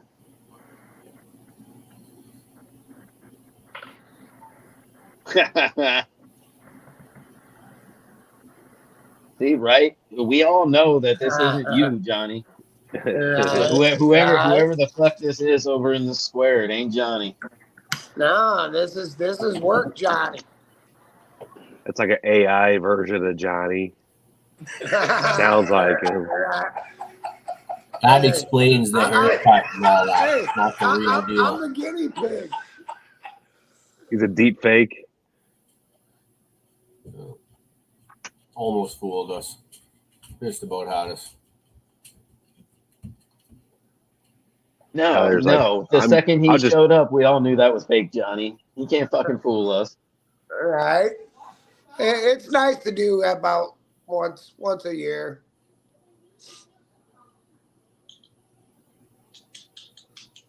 Right, Kingfisher. Doesn't like all fucking Wi-Fi and fucking internet come out of goddamn California?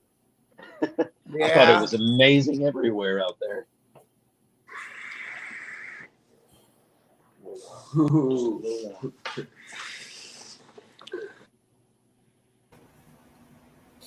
Jenny, you guys grow fruit trees at all? I've attempted a couple times. I just planted. Well, I planted their apple trees, but it's fruit trees.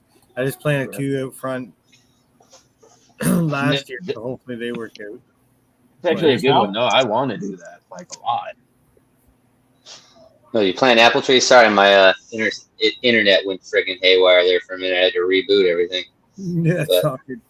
Yeah, I was just saying because I know you had done some work with some fruit too, so getting into that talk. Yeah, we picked them up last year. Me and the wife, we went to the store just looking around, just shopping. You know what I mean? Sunday, moseying around.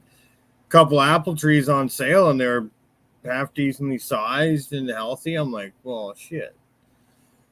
Toss those in the truck. Put them right in our front yard. So I was like, okay, a couple years from now, hopefully that works out. Yeah, what kind of variety? What varieties are they? I don't know. The wife will be able to tell. I have no idea. Totally. They all got funny names, just like weed, man. They're all, they do. It's a normal one. That's cool. We've had a big crab apple tree in our backyard for a while, so that'll help pollinate it, I guess. No, it's actually an interesting one. I've got like a lot of property, and I've always wanted a little bit of fruit tree, something just to get along. And I love cherries. I wouldn't mind an apple, but like plum, things like that are just kind of not normal. And I would like to be able to get actually ripe and perfect, instead of just store-bought nasty, because I can never find a good one. But I want manageable trees, right? I don't want like 25-foot fucking trying to get the fruit off the top of it, big annoying. So are you really just talking about management and pruning at that point, or is it really like the variety that you pick? So like pruning and care is really where you're looking, because a lot of people will look for like dwarf trees and stuff like that, which are, they have their place, but there's that old saying, like, better to have too much than not enough. You know what I mean? So like by proper care and pruning, you can keep a standard tree that wants to get 30 feet tall. You can keep that thing 6 or 8 feet tall and productive, no problem. It's like the biggest thing with fruit trees compared to anything else is like every type of tree fruits in a different place or on a different aged wood, you know? So like a peach fruits on only last year's growth. So whatever grows out this summer on your peach tree, next year is going to be your fruiting wood, right? But after that, it's completely useless. So you're pruning a lot of that stuff out and in, and you're just selecting last year's growth, you know? A fig or a persimmon or something like that, they fruit on new growth only. So you could pretty much cut that thing down to the ground, and then whatever new stuff comes out that season, you're still going to get fruit on it every single time, you know? Like an apple and a pear, they're fruiting on spurs. So like a single spur forms on the older wood, on the branch, the structure branches, and a single spur can produce fruit every year for the rest of its life for 20, 30, 40 years, you know, in that same place over and over again, as long as the spur doesn't get broken. So you don't need this giant tree. You just need to select the right aged wood and keep it where you want it, and you'll still get tons and tons of fruit, more than you could ever use. You know, it just takes a little knowledge, you know. That's awesome you said that. I was just, so I live in like Illinois, and I was just looking, we were at a little science center thing, and they had some figs out there, and it looked like just a small, like orbed bush. Like it was 5 foot tall. And I was like, I've always thought about fig, but I never wanted to deal with all the thing. And I was like, oh, and like you said, it looked like every year they just chop that bitch at the ground and just let the new growth come up. And I was like, well, fuck, maybe I need some fucking pigs around here. So I think that might be something I definitely look into, because I did not realize it was that easy with those. Yeah, with the fig and, you know, with the persimmon, there's a few of them that only fruit on that new growth. And you can pretty much do that. You can be brutal and not know anything. Just knowing that will keep you going. As long as you can keep a tree healthy and growing, as long as it's growing and you're feeding it, you're going to get fruit on those consistently and over again. The thing with figs is most fruit trees, their root system will only reach about as far as the branches reach, right? A fig tree, the ficus, it can be hundreds of times the reach of the canopy. So you don't ever want to put a fig tree like right up next to your house or next to a pool or next to anything you don't want it to F up, because that root system is going to travel. It's going to run, it's going to travel, it's going to do damage that way. But most things like a peach or, you know, an apple or whatever, that's going to stay nip tuck with the reach of the branches. It'll stay with the canopy, the root system, so above, so below, you know. But yeah, that's the coolest thing about figs and you know, persimmons, is you can be real brutal with them, and they'll still love you, you know. Everybody else, you kind of got to know a little bit more and be a little bit more intricate about it to kind of break the rules. But I love you kind of touched on that, because I moved into a house where people didn't do a whole lot of thinking about where they planted some trees, and they're right by a very old foundation, and you're just like, come on, morons. Like, just a little bit of thought before you plant a tree is going to go a long way for headaches and you know, for you in the future. So that is just priceless right there. And I did not know that about a fig, and I definitely would have put it somewhere convenient. That is not good. So I appreciate that fucking knowledge right there. yeah, another tip with figs, if you're going to go fig wise, right? The green figs are always less picked on by animals and birds and stuff than the darker figs, right? They don't know when they're ripe, so they stay green on the tree the whole time. And the birds and the animals, they're looking for a color change or a change up, and they're less damaged. You have less issues with them that way, you know. But you put a black fig out there, which is delicious, or a brown fig or something like that, man, the birds and the other things are going to start hammering on those first and foremost, hands down, every single time. So right, I feel like I definitely feel like a fig too, you know, being as I have raccoons everywhere. It seems like that shit usually always ripens like in the middle of the night or sometime, and them motherfuckers are just like, oh, well, look at that, perfectly ripe right now. And they just walk by, snatch that shit on, off they go. So that's actually really cool. You know, there's weird little tricks like that in the garden that help, you know, deter pests. 100%. Right? Yeah, 100%. Another cool thing about figs is they stagger their harvest, right? So most things like peaches and you know, nectarines, cherries, whatever, that you have like 2 weeks. They ripen all at the same time. All the fruit comes on, and they're all ready pretty close within this 2 week window. You know, maybe 3 weeks if you're friggin' lucky, but it's like this 2 week window where everything is right. A fig, you'll walk out there to a big old tree, and 20 of them will be right today. Tomorrow, 20 more will be right. The next day, 20 more will be right. And all through the summer here, you can go all the way until the frost starts hitting. And every day, starting from late May all the way to friggin' the end of November, you're able to eat figs every single day, which is friggin' awesome off the same tree because they stagger ripen themselves. So most people don't think they like figs. They always think that figs are like fig Newtons. But if you say you don't like figs, then you've never eaten a fig off the tree, because they're friggin' out of this world. They're some of the tastiest creatures on earth. So even I said that, years ago. I'm like, oh, I don't want to taste that fig. And they're like, dude, you got to just eat the fig. And I'm like, holy shit, what have I been missing? This is crazy.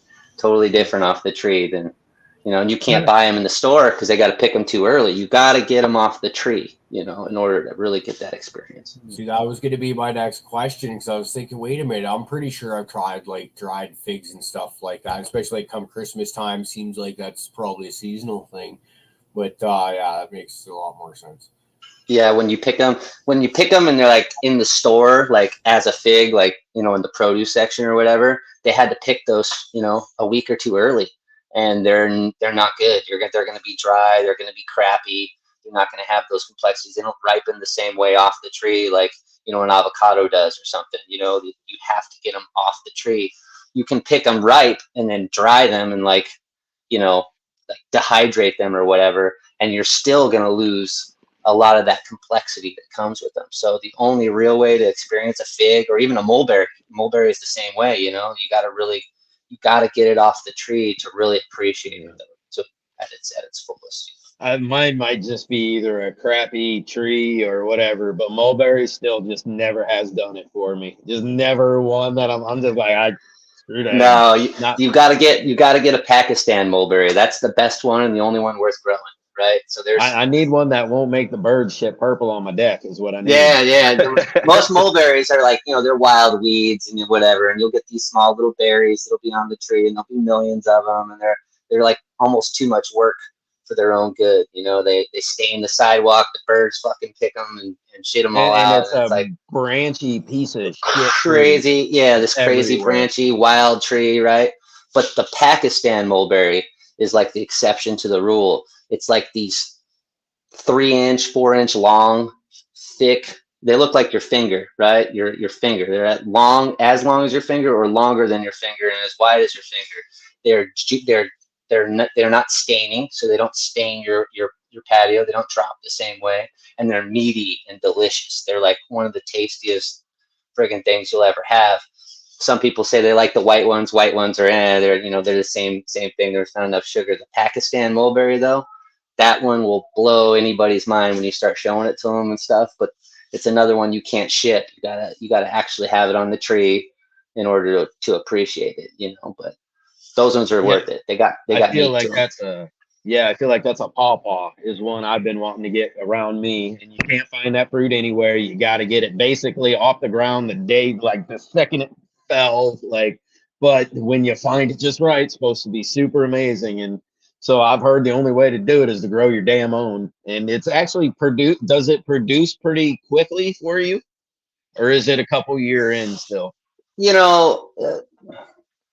Most trees, like they're by year 4, the magic happens, right? Once you plant it in a tree, you can have a tree in a pot and it can be old as hell. It can be a 20-year-old tree, but if you've kept it in a pot and then you decide to plant it in the ground, you start the clock right there. And 4 years from it being able to plug into the soil and establish the relationships and get acclimated to the environment and all that stuff, that's when your magic will really start to happen. You might get a couple of pieces of fruit off a tree early, right when you plant it. You might get 1 or 2, apples on the new tree. You might get, a couple peaches off of your tree. But by year 4, that's when shit is going to be like, damn, I can fill up my fruit basket. I can share with my friends. I'm actually going to experience the the quality of the fruit. But it takes about 4 years of a tree being planted in the ground before you're actually able to judge it as a fruit itself.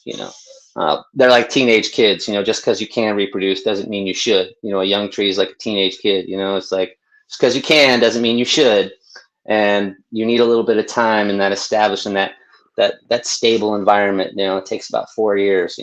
Year 4 to 7 is when you're really rocking and rolling. So best time to plant trees today. Yeah, I had a buddy who was doing he wants to start like a little orchard, and he was wanting to do a little work with it. And I think year 3, he was starting to see just little ones, and his daughters were getting real excited. And he's like, well, they're not even really edible fruit. It's producing something to show you it can. And kind of exactly what you said. And then, right, he's like, well, next year you'll get 1 or 2 off of each tree. But yeah, so same thing. Yeah, it's interesting. Now, are you able to fruit thing? You see those mini cherries and shit like that you can grow indoors, and like the Meyer lemons, indoor.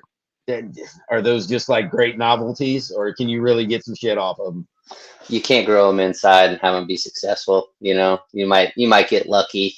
Somebody might get lucky. Or if you're in a winter environment, right, and you like keep it outside all year and then just bring it in for the winter time. You might be able to get, a little something, but trees really, they need to be outside. They need to be in the ground. You can't be putting trees in pots and really be, the king of your game. You know what I mean? They need more than like those annual plants. That's the difference between like cannabis or, tomatoes or any of those annual plants that are short-lived. Is you can keep them in pots. They can live, and be kind of dragged around and do their thing, but trees and perennial plants, they gotta be plugged in, and they gotta stay outside. I wouldn't bother, growing a Meyer lemon or a little cherry or anything, trying to do it inside. It might be a nice little house plant, might be nice and green, but you still need pollinators. You need bees and flies. You need stuff like that to actually help you set the fruit. You need certain temperature changes and fluctuations. You need light cycles and all those things to trigger it to do what it's supposed to do. So you can grow them as houseplants and have a nice green plant, no problem. I've seen people do it with citrus and avocados and other stuff. You're not riding home.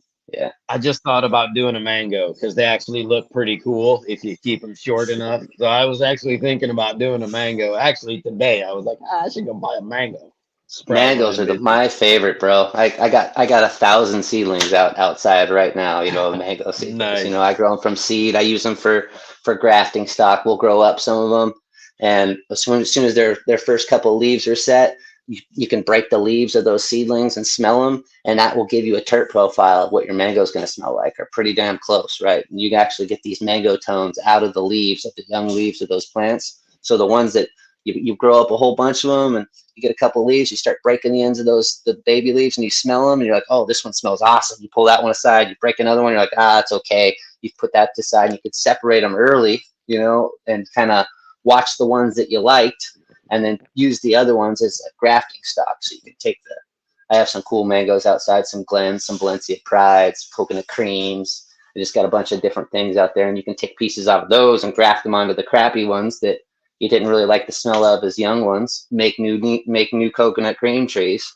out of those, and then you can watch the other ones, that you really like the smell of, and grow those up and see if you can kind of create new varieties that way. Which is kind of cool. But I got mango fever here, man. I love mangoes. I love this topic you just touched on, and I want to, if anyone wants to dive deeper into this, is great, is grafting, getting different root stocks for different purposes and things like that. So yeah, what are your thoughts on using like grafting purposes for straightening out like some cannabis or some of these plants for our outdoor seasons to make them a little more stable, or to just do a little readjusting on some of these plants? So like grafting cannabis is possible. You can definitely do it. The best kind of use case would be like either size, size control. Like if you had an old clone and you really wanted it to root well, you could grow up a seedling of something and have that tap root, right? If the seedling has the tap root, clone doesn't have tap root anymore, right? When it roots out, it has this, So if you wanted to grow bigger plants, and used a seedling and then grafted this clone onto a seedling, you'd have a better, stronger, more vigorous rootstock, and it would get a bigger plant out of it, But really, I think the use of grafting cannabis would be more like a multi-graft or like a salad tree, where you had like an AFGU, an SFV, and a dog walker all on one plant. You take a branch from each of them, and you can put 3 different plants on the one plant, and then keep that as a novelty thing, or sell it as a novelty. Somebody can flower it out and have 3 different types of chronic on one little stock, save with plant counts and all kinds of funny stuff like that. Would What do you definitely think be. what do you think of Go the ahead. fruit trees like that? Fruit trees like that. So the trick with multi-graft trees, like call them fruit salad trees, or they're citrus salad or fruit salad or multi-avocados. There's all kinds of just multi-graft, trees where they have different varieties. The trick with that, and well, I'll talk about it, the other side too, but the trick with the multi-graft trees is there's always going to be a big brother that hangs out on there and who's going to pick on the other 2, right? So if you put three plants on one, there's always going to be one that's more vigorous than all the others, and it's going to want to grow more fast and more vigorous than the other ones. So in order to keep them all playing nicely together and to have it work, you have to keep them all equal mass. So if this one grows really, really fast and kind of outpaces the other 2, you got to cut that sucker back and keep them in line with the other 2 so they can all kind of play together. So they take a little bit more work. Bit of a pain, but yeah, more of a pain, and you get less productivity out of them too, because you're constantly kind of keeping them in check with each other, right? And then there's another technique where you plant like 3 or 4 trees in the same hole, right? And you grow them as like four trees in one hole growing together. Same type of thing. One will always grow bigger than the other ones, and you have to kind of keep them all equal mass. But then you got to consider the rootstock factor. And if you're going to put them all in one hole, you better make sure that they all have the same rootstock, which means the same resistances, the same size, the same things like that. So there's that side of the coin. But doing it is a good space saver. It's a cool thing where you can bring your friends over and you're like, fucking look at this. I got a plum, a peach, a nectarine, and a cherry all in this one plant. You know what I mean? And they're all fruit, and it's like different colored flowers. There's a cool thing.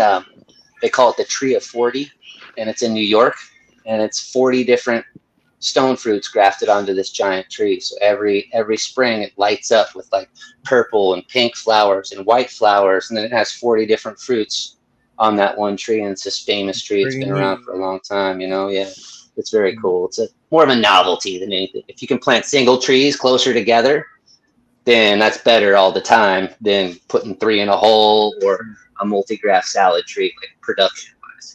So there was a really cool question there in chat. Actually, 2 of them that I like a whole lot here. There was one was Thunder Dan. It was like putting old cuts on new tap roots, just to kind of reinvigorate. And I think that kind of touches on also if you have, say, just a strain that is notoriously kind of has a bitchy root zone, like doesn't like it wet, doesn't like it fucking dry. It's just kind of a pain in the ass.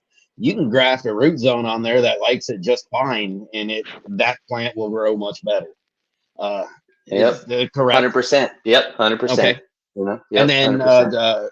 Over here in chat also, Kazoo was asking if you used one to another. Say, you had a diesel and a skunk, and you used the diesel root zone with the skunk. Would any terps coexist? Would there be any part of those, that root zone existing up in the upper plant? So like you're not gonna, so if you put 2 plants together, right, and you're using one top and you're using the other one for the root system, then the root system is not going to influence the top and like its flavor. Like it's not going to change the flavor of the other variety, right? It's going to stay the same, more, for the most part. There might be like a 0.5% change in like the productivity level or some other level, but you're not going to change the variety, right? But if you put a diesel and an OG like on top of each other, right, and you allow a branch of the diesel to grow as well as the OG, you can have both on the same plant, but they're not going to influence each other. They're not going to change each other. They're going to keep their genetic integrity the same, you know. So you can definitely use that diesel as just the root zone, and it's not going to affect the bubble berry or whatever you got up top. You know, it's just going to be the root system that you've chosen, and vice versa. So really, the only benefit to it would be if you have a known strain you just like to play with, and you wanted to really just give it a better root zone, a more vigorous, faster root zone, and that's the only way you would see a little bit of benefit in that upper plant, because now it can grow a little faster because its root zone can work a little more effectively. Yeah, at this point, that is the main use at this point. But as soon as we start rolling into like gene testing and genetic testing and stuff like that, where we can kind of like have gene markers and say like this plant is straight up like its root zone resists root rot nematodes, or this particular rootstock is resistant to like, you know, other soil pathogens or whatever, you know, or it consistently grows a plant that is 6 foot tall every time, no matter what. This particular plant grows to this size every single time. Until we have more like data on what the rootstock you're using actually is resistant to, and or how big it grows, then we can start kind of opening up the game a little bit and being like, okay, I want a 6 foot plant that's resistant to, you know, root knot nematodes that will grow in sandy soil, right? Or I want one that grows in clay soil that gets to 10 feet tall and this, and then we can be more particular about what we're choosing. But until cannabis catches up, like with Fruit Tree World, and does like the genetic testing and the markering and stuff like that, the only use you can practically do yourself would be using a nice seedling that has a good tap root that would give it a healthier rootstock, you know, root system for your tree, you know. So at this moment, that's the only real, you know, application. But there are more that could come along with more testing. Yeah, I definitely know, you know, over in the right in our food world and things, you know, it's widely used just to make plants adapt to, like you said, different soils, things like that. Just to grow them in an area where they'll grow great, but you know the soil doesn't work, so we'll put that root zone on a similar plant, put it in that motherfucker. Now it works. Or, you know, or one notoriously just feeds better, so now you make that plant more productive. So exactly, yeah. There's like a lot of like big around here, like salt resistant avocado rootstocks are really popular, right? They have these ones that's like El Toro and like Z99 or something like that that are more salt resistant. So we have a lot of salty soils and stuff, and they're also root rot resistant. You know, they're not like proof. It's not root rot proof, but they're root rot resistant. So like they choose those particular ones for certain soil types and graft them for different places so you can do it. So cannabis will catch up to that. We'll be there one day. I missed that question. Like grafting with breeding with grafted cuts. I was thinking about what Fluff was just talking about. Say if you have a root zone that really doesn't like it wet, doesn't drink much or whatever, and then you just love the product that finishes with. And you're like, okay, I've got this other plant over here, and she drinks like a slut, so she'll dry that root zone right up. And so if I graft those together, would you be able to pass the genetics from that root zone onto that grafted cut if you were to? Is that a possible thing? You're on mute. You're on mute, bud. If you can hear us, you're gonna have to unmute and go through the whole thing. No. So yeah, so like no, that's it. It wouldn't influence. You wouldn't be able to influence it that way. You would have to breed them separately together and then pull out the offspring that held those traits to be able to do that, right? You would use just the grafting to know that I could definitely do it with this because of that, and it wouldn't be able to be influenced the other way. You know, if that answers the question. Yeah, I think what it really comes down to is, I guess if we were going to real world example it, the way I would think that it would come across is I have a golden goat that just hates water, just fucking hates it. And I have another one, say my daddy Ultra, fucking loves it, drinks it up. You couldn't drown that plant if you tried. So in order to make that a viable plant for, say, dispensary, you know, for a giant grow to grow that out in a factory, and know that they're not going to drown those plants and have those problems, you grow out both specifically to put the golden goat on top of the daddy ultra. Then you have a stable plant that you absolutely know you can run through anytime, every time. And so you're using two genetics to make one run, but you're guaranteeing that run's going to come out the same way every time. Totally, 100%. Yep, that would be the way to do it. It would be a space thing, and you'd have to do some stuff. You'd have to add extra time for the graft to heal and little things, so there'd be some costs involved. But yeah, that's essentially how you would get it done. 100%. So very cool. It's very cool to see like where it could go and where people would dance with it, and who's going to do different things to make it happen. There's certain rootstocks, like in fruit tree world, where we figured out that like if we use this rootstock with citrus, it'll give us more production than if we use this rootstock with the same citrus. It has less production, but you get other benefits. So as soon as we can start testing them and figuring all that stuff out, like on a chart, and really map that out, and then we'll really be dialing in the game, to do it. But it may not ever be a thing with cannabis, but it definitely could be. Definitely could be used. It could be a tool in the toolbox. Yeah, I was having a great discussion with a member who's in chat here right now, and we were talking about the same thing, and said, how cool would that be to, when you think about your breeding purposes and everything, to literally just think about breeding a good rootstock that everybody fucking wants to use. You would be a fucking billionaire before you know it, just to make a rootstock. Totally. So, totally. You wouldn't even have to worry about the flower or any of that stuff. You just have to worry about the rootstock. Yep. Absolutely. And it is something that has been on my mind as I think of breeding. And then, I go through my stuff and I'm like, what does my rootstock look like? How was it? How did that plant take to the waterings, the mistreating, the good things, the bad things, and what did it look like when I pulled it out? Yep. So. Totally, man. That's a radical thing to like, even think about. Like that's just the whole area that's just nobody's doing anything with that right now. Like it's just a complete void in the system. So if somebody wanted to really take that and be like, I'm gonna find a root rot resistant or any of this, and I'm gonna breed for that, and I'm just gonna be able to max that out. You plant that from seed every single time. You're gonna get this fucking thing that you can use as a rootstock that everybody wants. That'd be a market for sure. In a way, that's just like those salt tolerant avocados or the root rot resistant avocados. It's like people just grow those. They just grow for the rootstock, and then they sell that rootstock to everybody, and they pay a premium for it. So.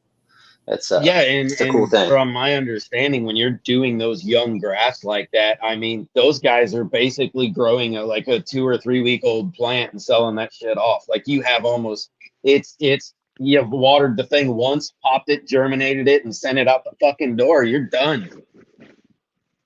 So don't have to put in any effort. Yeah, it's way cool. Yeah, right. Way cool to think about for sure. You're sending out pencils and just be done with it. Yep.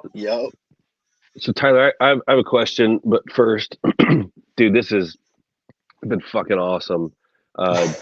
Really appreciate your time. Your passion and knowledge is almost unmatched in my opinion. Really appreciate you coming on. Thank you for that. It's nice, man. Thank you. Yeah, man. Really appreciate you being here. But all this talk I've been thinking about. I have an apple tree, right? And this is kind of greedy to steal the time, but this is like a 40-year-old apple tree. Every year, so many apples, the branches, they reach down, touch the ground, and this year, just in the last couple of weeks, we went back, hacked it all back. And I'm thinking, man, I'd love to replicate this tree several times over because it's so old, and would one of those air layering methods be a good way to do it, or is a grafting type of technique to a different rootstock a better method? What would you do to? I would go buy a couple of cheap apple trees, from the store. Go to the nursery and buy a couple of small little apple trees, cut their heads off, and graft that old tree onto those nice young trees. That would be number one. The first thing I would do is I'd graft a couple of them onto some nice young trees, right? Then you just you just reverse the clock on that old tree. You know, it could be 200 years old or whatever, and you can take a branch off of that and put it on a young tree. You got a brand new fucking tree for another 200 years, no problem. You know what I mean? Excellent. It's that cool. The problem with like air layering fruit trees and stuff like that is you don't get that tap root, you don't get that big root system, and most of the time the trees that produce the good fruit usually don't have a good root system, right? They're a weak root system, which is why we do a lot of the grafting in the first place, right? You got to keep, you know, the stronger the root system, the stronger the tree, the better, you know, better the health, the longer it's going to live, right? But that being said, when you're trying to preserve something like that apple tree, I would probably do that. I'd probably do a couple air layers on it, and I would do some grafts on it. That way you had, you know, double redundancy, you know, and then you'd be able to be sure that you kept that thing around for a long time. You know, you could even pop some seeds of that tree and use the seeds to graft that tree back onto, right? So it's all in one, right? It'd take a couple seasons to get up a couple of seedlings that were, you know, a good pencil size or pinky size or finger size thick, and then you just make your own friggin' trees with those, you know. So that's what I do a lot with a lot of the stuff that I have out here. I'll pop the seeds from the fruit, grow the seeds, just like the mangoes, right? You pop the seeds, you grow them up, and then you graft onto those, and you make your own rootstock, you know, right there. You can take the good stuff that you want to make, and you can just have that revolving door. But I definitely would graft a few of them onto a nice young tree. He Awesome. just got me on a tangent too, and got That's me awesome. on a quick one. Oh, so if you were to air layer one, so air layering doesn't really like stop the clock, right? From what I understand, if you air layer it, you're still kind of on at least like fruiting time. Is that correct? Oh, you're on mute, bud. Yeah, grafting, you're still on the fruiting time too. Like that piece of branch that you take off that old tree, that is 40 years old and totally able to produce fruit. It doesn't have to wait. All you have to do is grow it up a little bit. But the same thing with the air layer, you can get a bigger tree out of it. But yeah, you're not going to stop the time. You just, you know, I mean, you still got to plant it. You're still going to have 4 years from the point where you put that new tree into the ground. You still got to have that establishment. You know, you should restart the clock, like I was saying before, right? Gotcha. But you're not. If you were to grow it from seed, you know, and if something was true to seed, like some guavas are true to seed, you know, you could plant a guava from this guava, and it will give you the same guava from that seed. Most fruit trees aren't like that. You know, it's all like apples. They're not. It's a roll of genetic dice. So when you plant something from a seed, yeah, you're looking 10, 15 years before that thing will even be able to fruit, because it has to get mature enough to be able to set the fruit. But when you're grafting it or you're air layering it, that thing is as old as it ever was, and it's ready to fruit right away. You're going to have to slow it down from fruiting because you're still on a small frame. You know what I mean? You have to pull off a lot of that fruit, but it'll still fruit just the same, just like clockwork, which is way cool. I love it. You know? Yeah. Yeah, it's beautiful, man. And it's so eloquently simple, and I never even thought about it, especially when you said, oh, plant a seed from that tree for your rootstock. I'm over here like, holy shit. And I'm like, why didn't you? Dude, that's so simple. I love it. That's beautiful. No, hell yeah, Thank man. Yeah, the trick with apple trees too is when if you want the seeds to pop, a lot of them need to be in the fridge for a little while. So like take the seeds out of the fruit, you know, dry them out, and then put them in a little Ziploc bag and throw them in the fridge for a month. Yeah. Get them cold, you know, trick them into winter, and then pop them, and they'll pop just fine. You know what I mean? Yeah, try to pull them out of the apple. It doesn't always just work like that. Sometimes it will, but with apple trees and cold requiring plants, you need to do that. You know? Yeah. Right. That's always a good thing to check, like the fucking requirements of what that is. Because sometimes what you think is a seed isn't even the damn seed, right? Like that mango, you got to crack the motherfucker open like an oyster to get the damn seed out of it. You know, you got to, you peel a fucking avocado to get the thing to, you know, be able to actually get down in. So, you know, there's layers and shit. I had, you know, the mimosas that like to die when you touch them. You know, I had to boil those son of a bitches to get them to fucking pop. Yeah, you know, there's little tricks with that. Yeah, like an apricot seed. You'll pull an apricot or a peach out of a peach pit out. That's not the seed. You got to crack that pit, and inside the pit is the seed. You know what I mean? So most people will just take the apricot pit or the plum pit, and they'll just plant that. that's not the seed. You know, it's going to take a long time for that husk 2 to break years down. It's a later, husk and they're a one. protective. Yeah, you got that. You got to crack that open and get that embryo out of there, just like the mango. You know, the mango seed comes out. You got to crack that open and get the embryo out of there. Then plant that sucker, and that'll pop out of there. Grow for you. So is that what that is? It's actually the embryo inside of there. Yeah. It's not. It's okay. Cool. Yeah, there's cool thing with mangoes too is like just to go on a tangent because I'm a mango fever, right? Like mangoes, there's poly embryonic seeds, and then there's mono embryonic seeds, right? And depending on the variety of mango that you're growing, right, will determine whether it's a poly or a mono. And a mono embryonic seed means that it's always the hybrid. So whatever pollinated that flower and that plant, it's always going to grow one hybrid plant. But a polyembryonic seed is going to have multiple embryos in one little capsule, and some of them are going to be hybrids, and then some of them are actually going to be exact copies of the mother, right? So if you really like this mango tree, right, or mango fruit that you found, and you plant the seed, and like 2 or 3 sprouts come up out of the ground, that's a polyembryonic seed, and one of those sprouts is an exact copy of the mom. So you don't even have to graft it. You just got pretty much an exact copy hanging out in there. So usually the tallest one, the most vigorous growing one, that's the hybrid.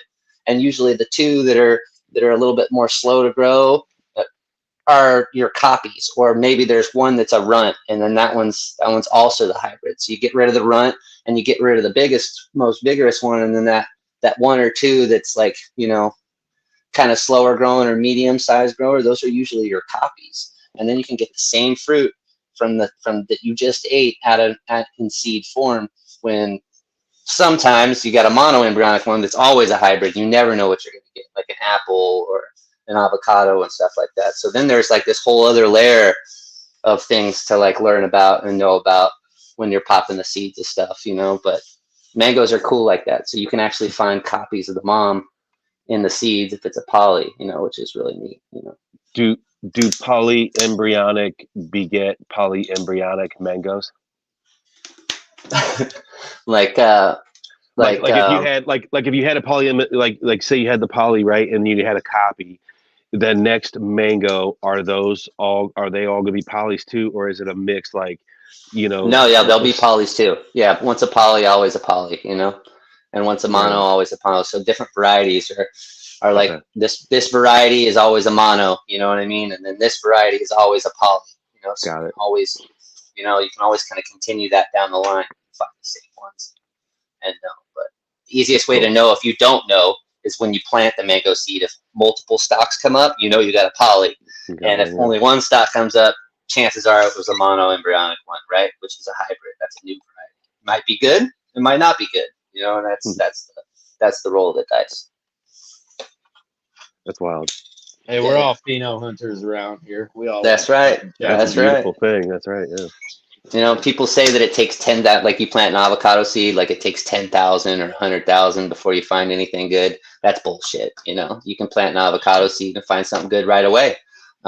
It's totally possible. It's not going to be exactly like the parent, but it's a new variety. And if you grow it up and you wait the 10 years or whatever, when it fruits, if the fruit's good, shit, man, whatever you want to call it, you name it.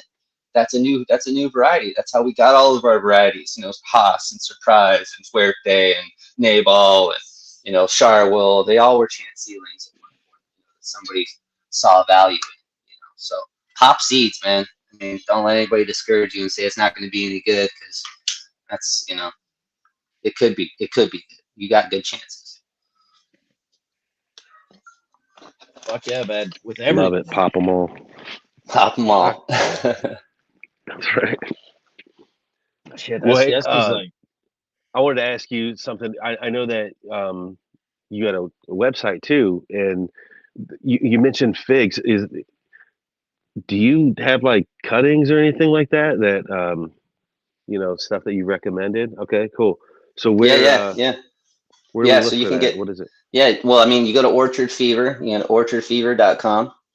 And seasonally I'll have different plants up there. Figs is cool. Figs and pomegranates you can do from cutting. You know, they're traditionally done by cuttings. You make cuttings from figs, you make new trees from cuttings. You don't graft figs, You don't graft pomegranates. Those are two things that you can just make cuttings out of. You don't graft grapes. You can, but you don't. You just make cuttings from those, and those are always fine. So I usually have some grapes. I'll usually have some blackberries, some boysenberries, some different varieties of those, some figs every once in a while. You get pomegranates. You'll get a few things that I can make from cuttings.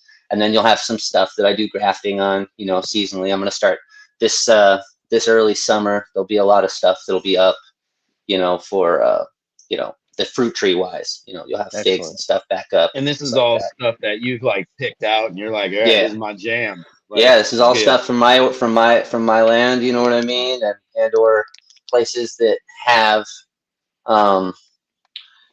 weird and cool stuff. It's never like the same. It's never just like a boring thing that like you can get anywhere. You go to Home Depot and buy it, right? It's like I make Charwool Kona avocados. You can't buy those. There's a lot of mango stuff that you can't buy. There's fig varieties that are harder to find and stuff like that. And then I plant a tree, a mother tree, so to speak, and then I'll use my mother trees to make new trees.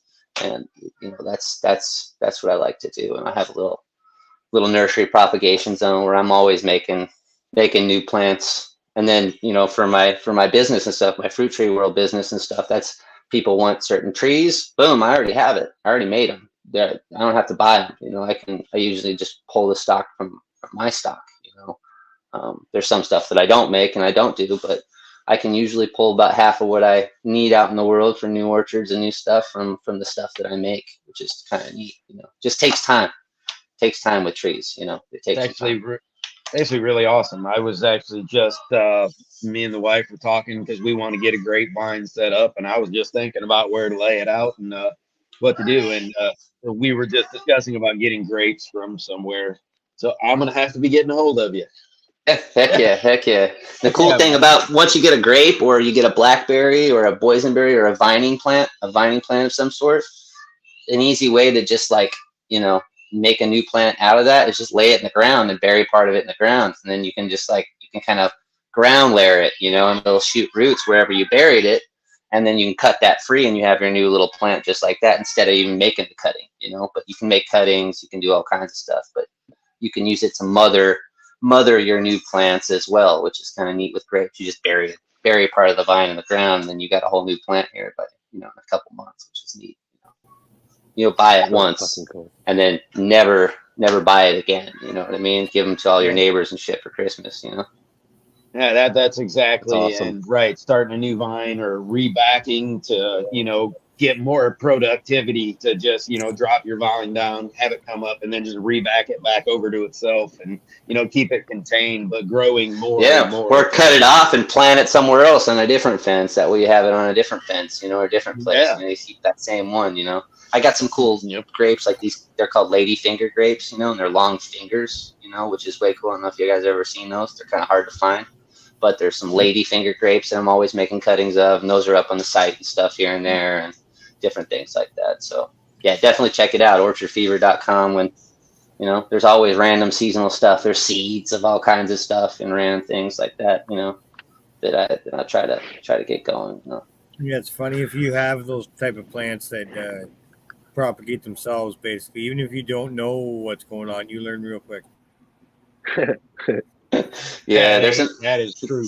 Yeah, there's an old saying too, like if you're trying to keep your garden alive, you're doing the wrong thing. You want to encourage those plants that grow on their own, right. That make their own, that way they want to be there, find a way to make them, find a way to make away with them, because that's easier to deal with when they're just making themselves. It's really nice. Yeah. I was kind of laughing actually thinking about that. I love that theory, right? Plants got to take care of them damn selves. And I think the people who kind of designed the garden before I moved in here thought the same way too, because they planted a black walnut tree on each side of the garden. I was like, so you're just trying to kill everything around there. I was like, that's fucking awesome. So, that's been a struggle for a while. And then when I realized that I could pinpoint plants that were just flat and dying, you could see, like, I would go under it and there's a fucking root. I was like, God damn it. So, now it's time that I have to get rid of those fucking trees, because then, their roots are now so evasive in that garden. It's just, yep. So, yeah, it's you know, things like that is great. You know, if you want to stress test something, there's a great way to do it.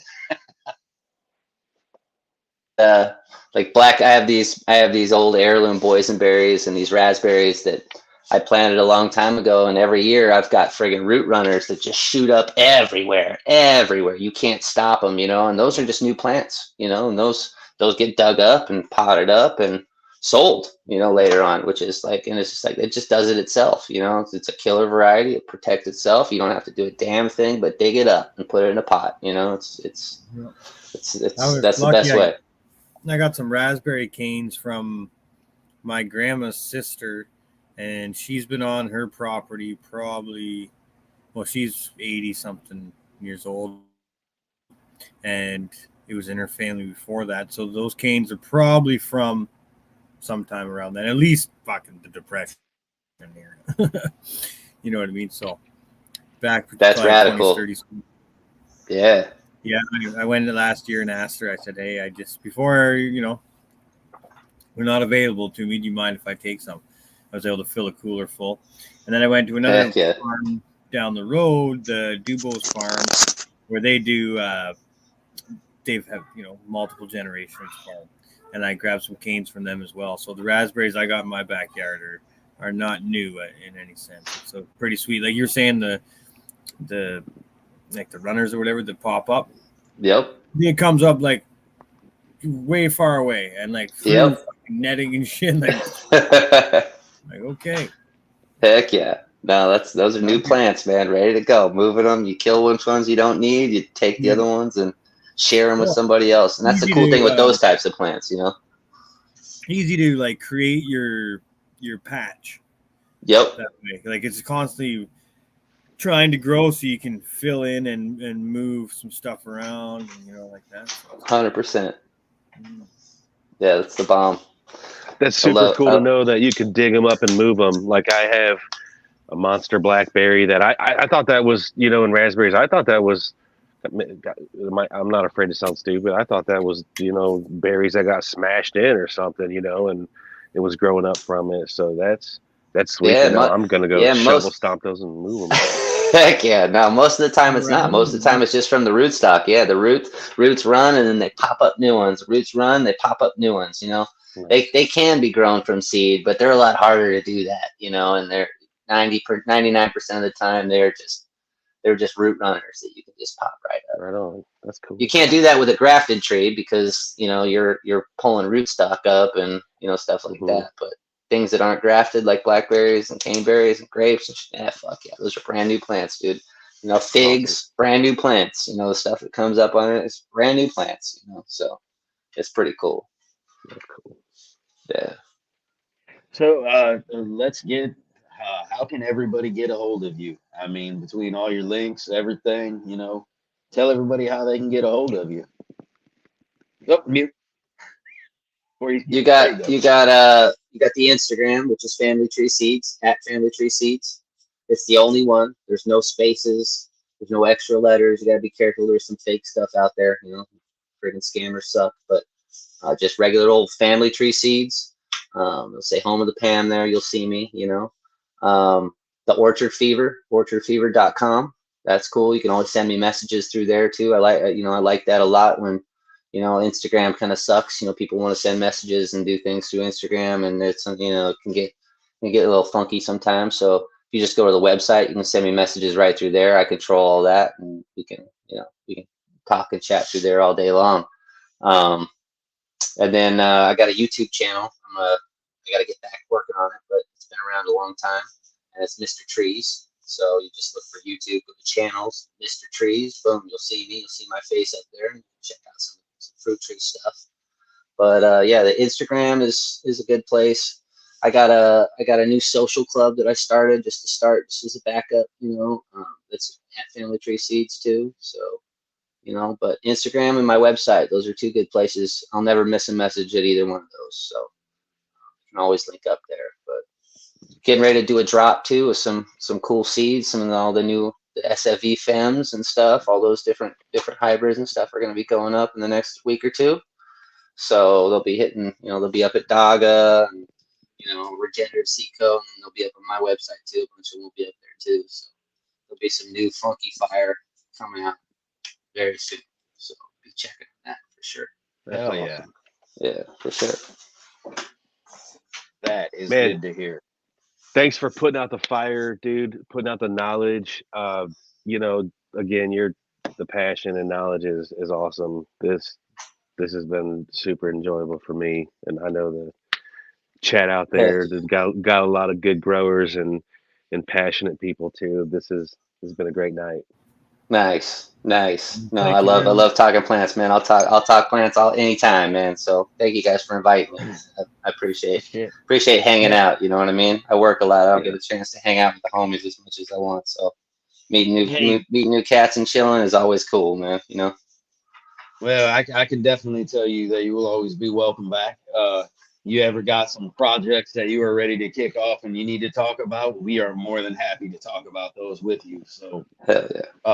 I'm sure we'll be reaching out again for sure to get you back. And Nice. I know Nice. I could talk this shit all day. So Me too. Hell, That's cool as hell. Man, we might have a few more minutes to kick around until Cariboo's ready to shut the show down. I don't know what. I look like. I didn't mean to do a preemptive shutdown. My baggage. I was just enjoying this.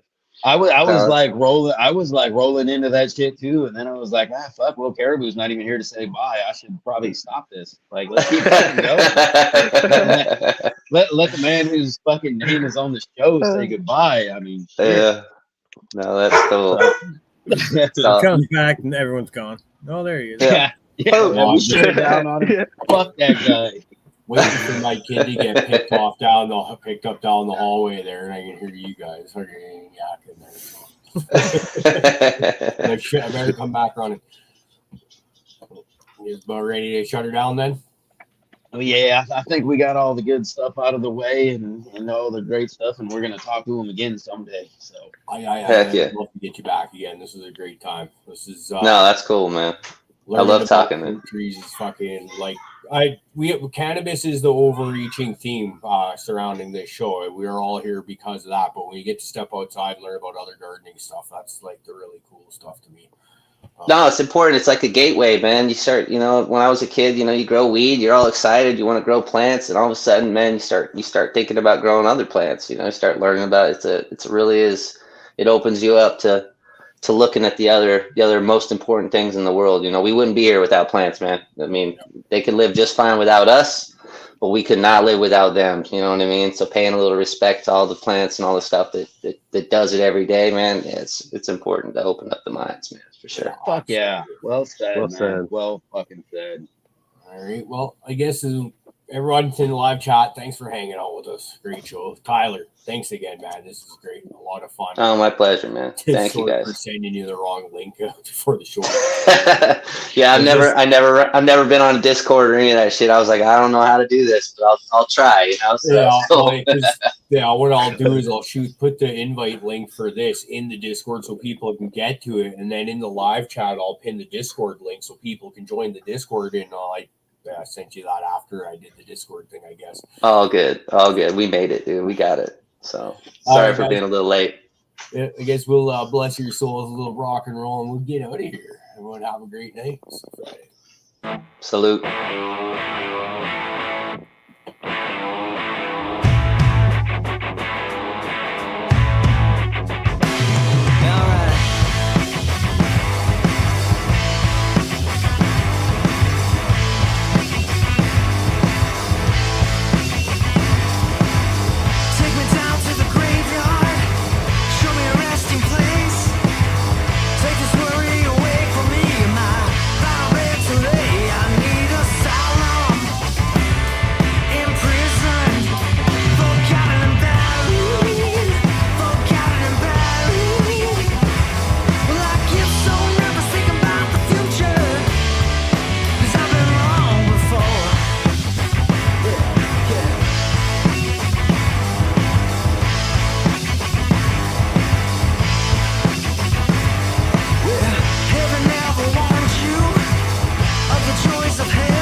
often, and I dug myself a hole.